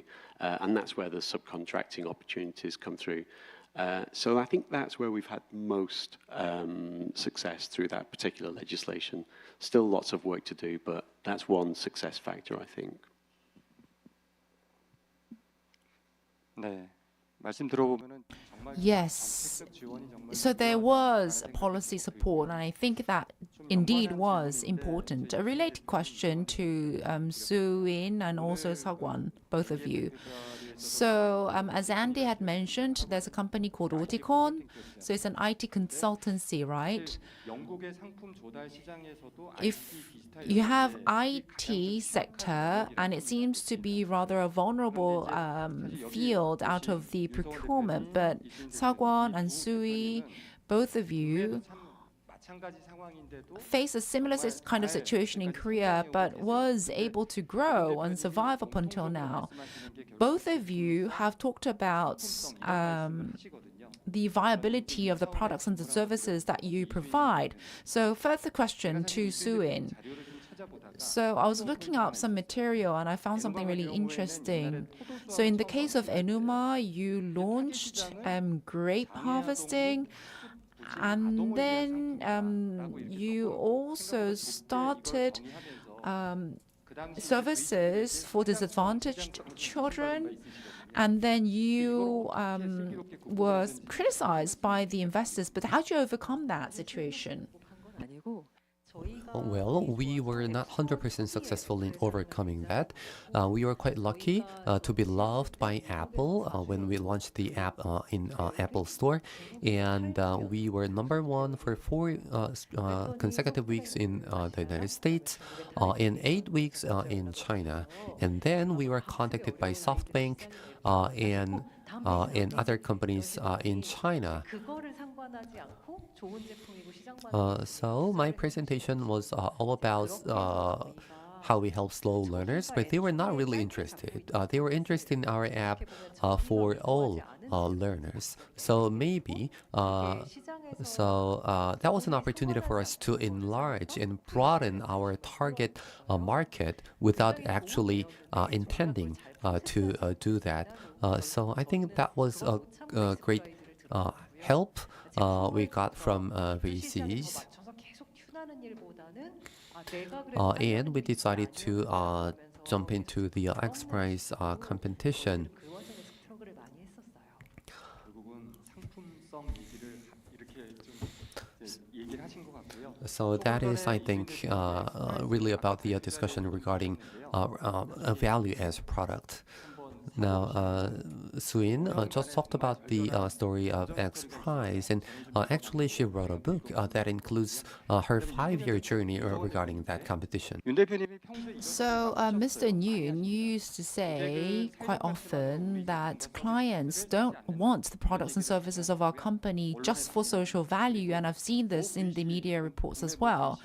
And somebody has said that AI Works is doing well, not because it's a social enterprise that recruits people with disabilities, because of its high quality services and products. So it seems that AI Works is being evaluated very positively in the market. So what's your secret recipe? 여러 가지 생각이 드는데요. 어떻게 답변해야 좀 현명하게 So yeah, many thoughts crossed my head. I'm not sure how I should answer that. 답변하는 시기가 분명히 있었던 So there was a period where we really have to grind ourselves and really sacrifice ourselves. 처음에 So in the beginning, 저희가 그러니까 이게 오히려 이제 저희가 사회적 기업이고 because we're a social enterprise and we were recruiting disadvantaged groups, 민간 대기업이 but then our clients were large multinationals, and so there was a bit of a contradiction there. So we would go to the clients, oh, we do something good, we are a company that plays into the public interest, but our clients didn't really like that. They were engineers, they were project managers working in large companies. They were not interested in public interest or good intentions. They were interested in, so can you do a good work at a lesser cost in a shorter time frame? So that was what they're interested in. 저희는 사실은 저희 경쟁사와 다르게 But unlike our competitors, we could not help but go slow because 뭐 10개 기업이 한꺼번에 서비스를 확 할 때 maybe the competitors were providing services to 10 clients, whereas we could only focus on 1 or 2 clients. And we had to work really, really hard just to provide for those 1 or 2 companies for our solutions and services. In the beginning, 최초로 시작한 그 AI 데이터 기업에는 불구하고 we were the very first AI data provider, but we were not really well known. But as time went by, our clients realized that we put our words into action, whereas our competitors were just words all the time. So they started to look for really genuine companies that were providing proper data, and so we started to become a little bit more well known. SKT, Hyundai Mobis, Hyundai Motors didn't come to us from the beginning. It was really after some rumors went around that they started to look for us. From the investors' perspective, 상식적으로 이해가 안 될 수도 있습니다. maybe they just didn't understand the situation because the company grew really quickly. The revenue 기업이 될 수 있음에도 불구하고 could have grown, sorry, but we didn't choose that kind of pathway because we opted for sustainability, not so much of short-term growth. We've been around a bit more than 10 years now, and we now have many customers and clients who really understand our products and services. Another thing is that our retention rate is really high. We are mission-based, and so our employees are really loyal and they're really proud to work in our companies. And our, the women and disabled people, they don't like to leave the company. They're very satisfied with their job. And 우리나라의 자폐장애 있는 오티콘에서 in Korea, the Koreans people with autism are very different from the autistic people in UK. They're in a different spectrum. And so 이렇게 좀 롱텀으로는 이렇게 좀 이렇게 잘하고 있는 거 아닌가? I think on a long-term perspective, we are going in the right direction. 사전 질문에서 Son Won-hwan 운영에서 냈고요. 지금 이제 ND posted this question in the open chat room. So let me now ask Andy. It's a related question. So in your presentation, you talked about how in the UK there are social enterprises who are doing really well in the public procurement. And so can you maybe summarize what of those some common traits are among those social enterprises that do well in the public procurement market? 잘하고 있는 기업들의 특징. I think one of the key success factors always is to find your niche in the market, to find where there is a market need. And I suppose the most successful social enterprises, again, I'm going to talk about my frustration. My frustration is that they are not always like Auticon or AI Works. They are not always operating in the high-tech, high-skilled, high-value parts of the market, unfortunately. So social enterprises, the ones that are more successful, they'll find gaps in the market which are perhaps less mainstream. So waste management, cleaning services, signage is quite an interesting one, actually. You know, if you just look at the signs around the shopping mall here, or construction sites, or offices, or on the railways, or on the highways in the UK, very often they're produced by a social enterprise. In fact, there are two very good social enterprises that do that. So that's a good news story because they're doing really, really well in that market. They found a good market, but it's not mission critical for the buyers. If there's a problem with the sign, the railway still runs. The shopping centre doesn't close. Yeah. So I suppose, is that an optimistic message or a pessimistic message? I don't know. But they've been successful because they've found specific gaps in the market. And then all of those other success factors that I mentioned earlier as well, around just building your network as much as you can and never taking no for an answer. I think social entrepreneurs, they have that passion, they have that desire, so I guess that always helps them as well. 네. 네, 지금 플로어에 김영식님의 질문을 아주 간단하게 한번. So, yeah, you have another question from the floor, Andy. So you have large corporations participating, but then you also have really global multinationals involved, right? How did you get them to participate? What's the know-how behind convincing the global multinationals to come on board? So I think some of the American corporations, for example, are very, very interested in the message around diversity. I should say that until 2024, they were very interested in that. The political situation has changed a little bit now, unfortunately, but I think that has brought a lot of the US corporations to the market, the fact that we talk about the diversity in the social enterprise world.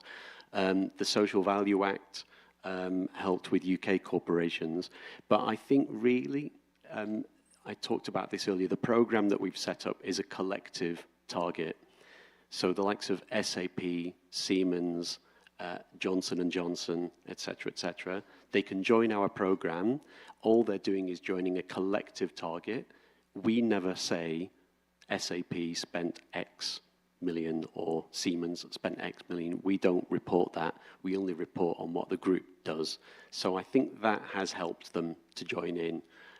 It makes it easier for them to say yes. And then behind the scenes, we're pushing them, but not in public so much. In public, we're celebrating what the whole group is achieving. 네. 예.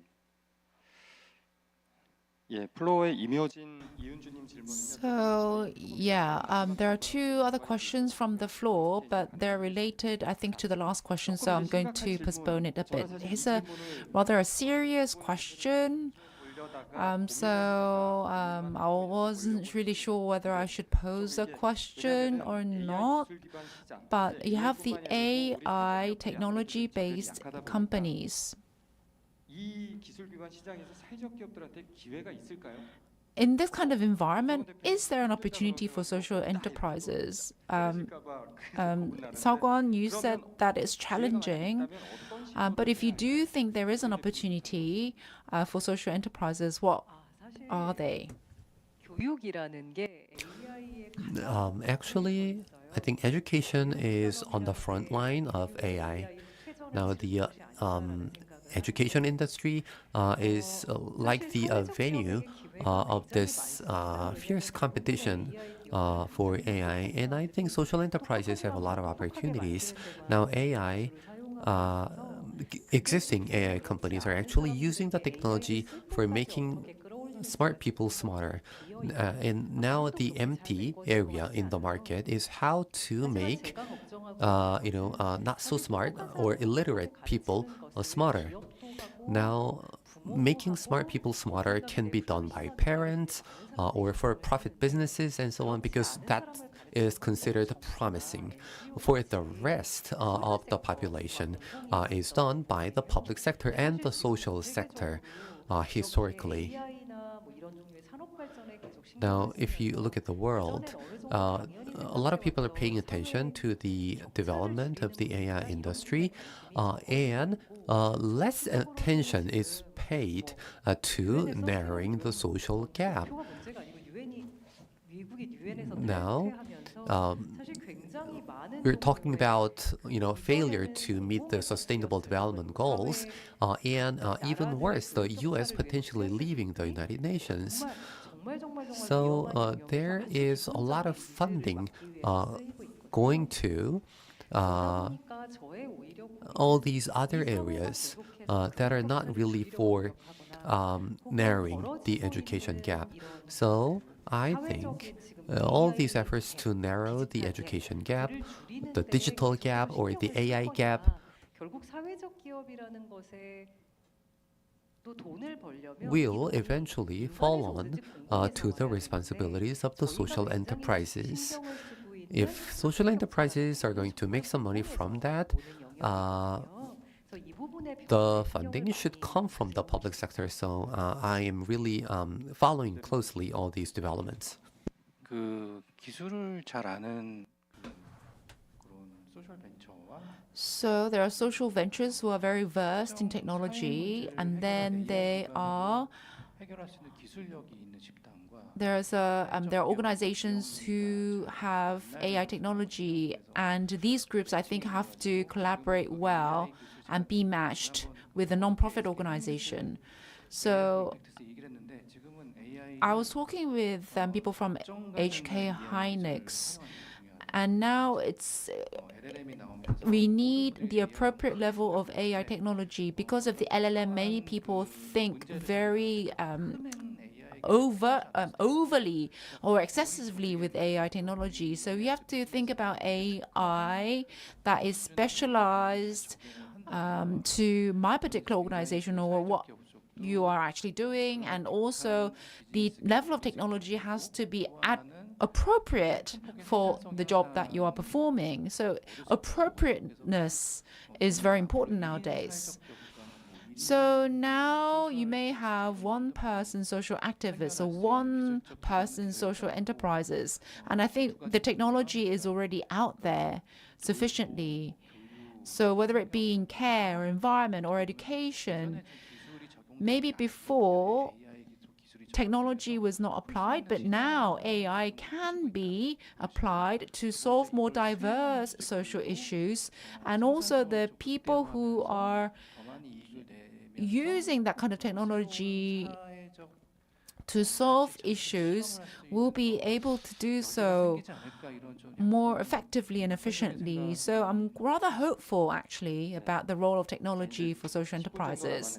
So we have about 10 more minutes, and so I have to allocate 10 minutes to this very important question. AI가 이제 우리나라 So 하고 이제 기업 경쟁력 핵심이 AI is now deemed as a competitive edge of Korean businesses, and the Korean government has come up with something like 100 trillion Korean won to support that industry, and it's going to develop and it's going to grow. So, but for technology-based social enterprises to grow in the market, and Mr. Yoon had talked about the many difficulties, it's not just going to be sufficient with the capacities of the social enterprises alone. We have to have the support from very many different stakeholders. We need the policy support. So, what kind of support do you think are necessary? So I have found that Enuma is facing a lot of different legislative and policy-related challenges. You know, you've failed in the National Assembly. Oh, sorry, I wasn't supposed to mention that. And also, it seems that the teachers on the ground are not really positive towards Enuma about so-called customized curriculum. The teachers don't like customized curriculum. But nonetheless, Soo-in, what can you say? Well, I'm not really here to, criticize everything. But because of the change of government, the new administration is not paying the subscription fee for us. So these days I'm thinking very hard a lot about our B2G business. So where is the funding coming from to really narrow the education gap and the social gap? It's really from the public sector. And, the decision to spend money on that is actually made in the public sector. Now, I think compared to B2B, B2G would have more opportunity in the future. And I think as a business, you always have to go through all these ups and downs, and social enterprises are not immune from that. Thank you very much. The question goes to Mr. Yoon now. So recently, in many reports, and you personally in different conferences, it seems that AI Works has to develop technology, has to have financial sustainability, has to stably recruit people with disabilities. So you have to catch 3 rabbits all at once. So what capabilities do you really need? Yeah, sometimes I am so realistic that I've been told that I need to tone down a little bit, so I'm not sure how far I should go. But so if I do tone it down a little, I would be saying that, well, yes, the government is giving support and it is making a lot of effort. There's still a lot more that it can do. A lot of the public procurement policies are focused on actual tangible products. And of course, there is a mandatory quota for social enterprises working with disabilities, but I don't think there's an added weight regarding the technology that we deploy. And so I have been asking COSEA that maybe that they should intervene, that they need to come up with some kind of a technological standard. They wanted us to make it, so we did. And the government is creating a lot of R&D for R&D projects for social issues, but a lot of social enterprises are not able to benefit from these kind of projects. There's so much financing and funding, but the social enterprises are not benefiting because the R&D results are all technology-based or driven. So, for example, if you have people with disabilities and a company is coming up with some kind of mobility application, then the R&D result would be the performance of the AI technology. And so basically, of course, the R&D is about a social issue, but the performance that is evaluated is very technology-driven or technology-based. And so that's where the mismatch comes about. And so that's why the financing is going where it's not so much needed. So sorry, I can't tone it down. 너무 답답한 게 And I'm very frustrated. 제가 산자부 가가지고 And so I went to the 전체 Ministry of 신자라는 Trade, 근데 저희 Industry 사회적 기업 and 육성 사업은 Commerce, 사회적 기업 예산이 얼마 안 and 됩니다. the budget for social enterprise support is not very big. 아시겠지만 수십조 뭐 But there are so much money going 그 R&D to 사업 타가는 사람을 저희 도둑놈이라고 technology 하지 않습니까? R&D projects. 사회적 기업가들이 가끔 뭐 실수해서 지원금 잘못한 거 가지고 언론에 타겟을 받는데 제가 봤을 때 진짜 So, like I said, the financing is not going where it's most needed. 마지막으로 예를 들면 그 성장 스테이지별 민간 투자가 좀 더 And 활발해야 됩니다. we need more private investment according to the different growth stages of the startup. So there's a lot of policy, there is not enough policies and support for the latter stage companies. So there are not that many ways for the companies to exit. So for my company, the problem is, so please continue, so that there are very greedy and very financially focused private equities. And our social value is being very much challenged and confronted. To talk a little bit about financing, so between 2017 and 2022, many social enterprises benefited from the government policy. And there were many investors who invested in Inuma. And thanks to a lot of support organizations, we were able to employ a lot of good people. And the media covered our story in a very positive way. So I think the policy environment in Korea has been very positive. And actually, that was kind of cut off in the last 3 years. And we don't have a vision for the next step. So that's a shame. So we are really looking forward to envisioning the future. So I'd like to give some credit to good policy. So I'm going to give some time for Andy. In 2012, you have the Social Value Act that was legislated, but I'm sure you feel that there are some shortfalls nonetheless. So can you talk a little bit about that? Because in Korea, we also want to expand the public procurement market, and we need to actually have a lot of reference points. Yeah, it's fascinating to hear the conversation here, and it sorry, this is not answering your question directly, but it takes me back to thinking decisions are made by governments, decisions are made by ministries, decisions are made by individuals also.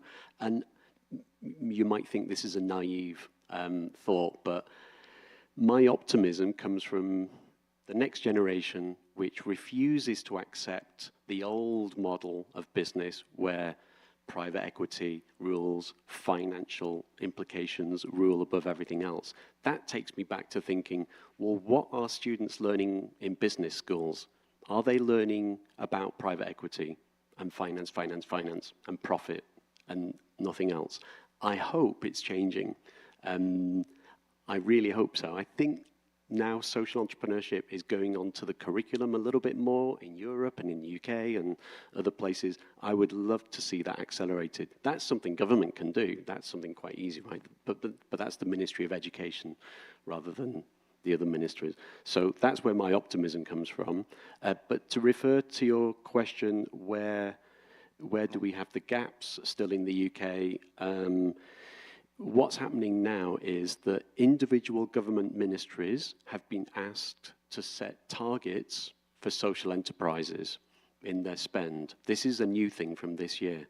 And I think that's a positive thing. We're going to see what happens, but those individual government ministries now have the power to make their own decisions, because what the Department for Health can do and what the Department for Transport can do is a very different thing. So I think that's a positive thing and perhaps an interesting model to look at. Individual ministries making their individual targets. You need a mechanism for them reporting that. It's no good just setting a target if you don't then track it. The final point on that is that these ministries have to communicate their long-term projects to the market. So don't tell the market what we're buying this year. Tell the market what we want next year, in 3 years' time, and in 5 years' time. So social enterprises can plan and can get involved in that sort of thing. And don't forget the private sector.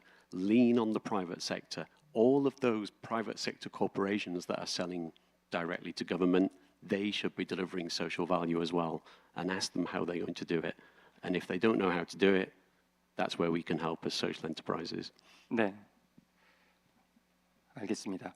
지금 플로어의 임효진님이 So Im Hyo-jin raised a question from the floor, so I just asked for one more minute, and it goes to Mr. Seo Kwan-yoon.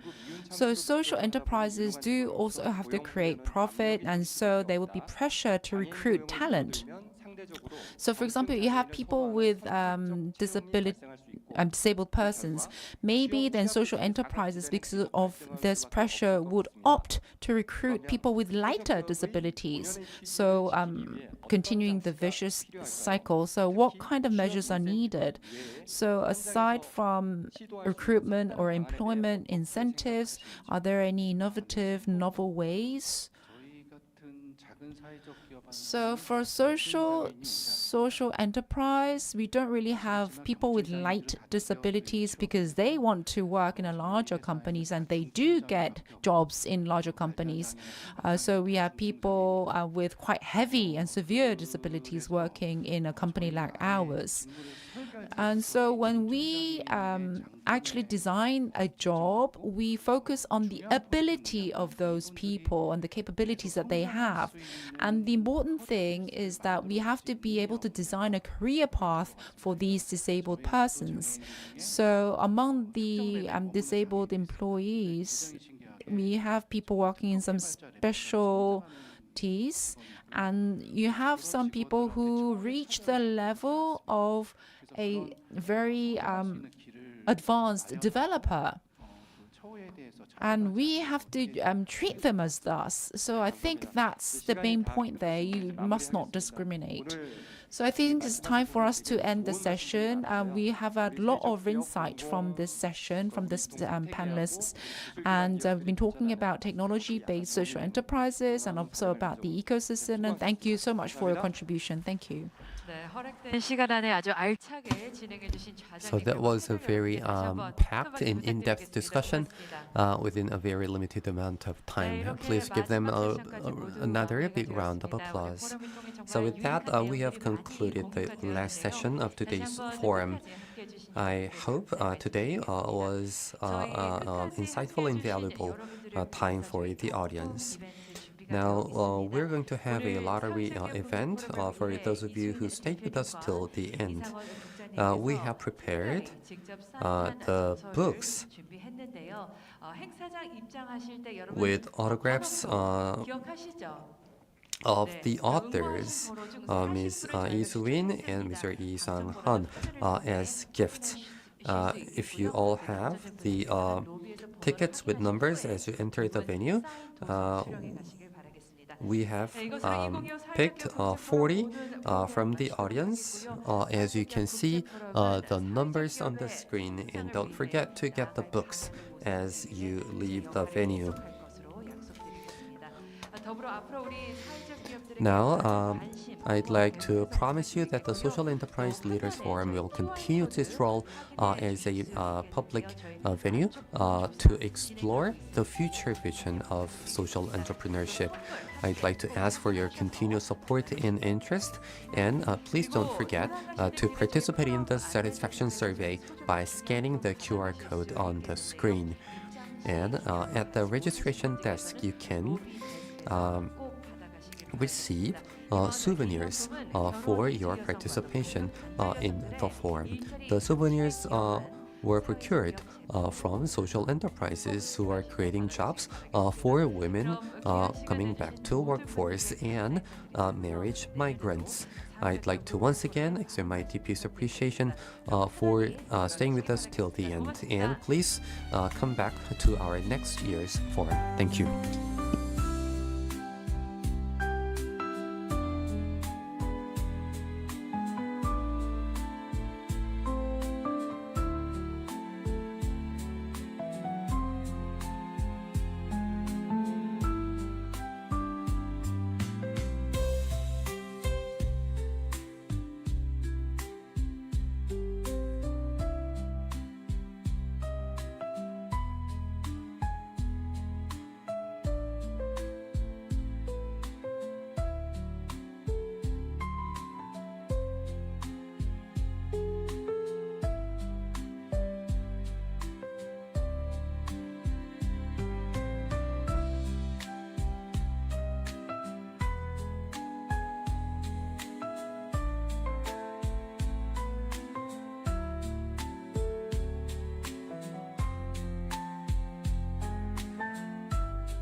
네.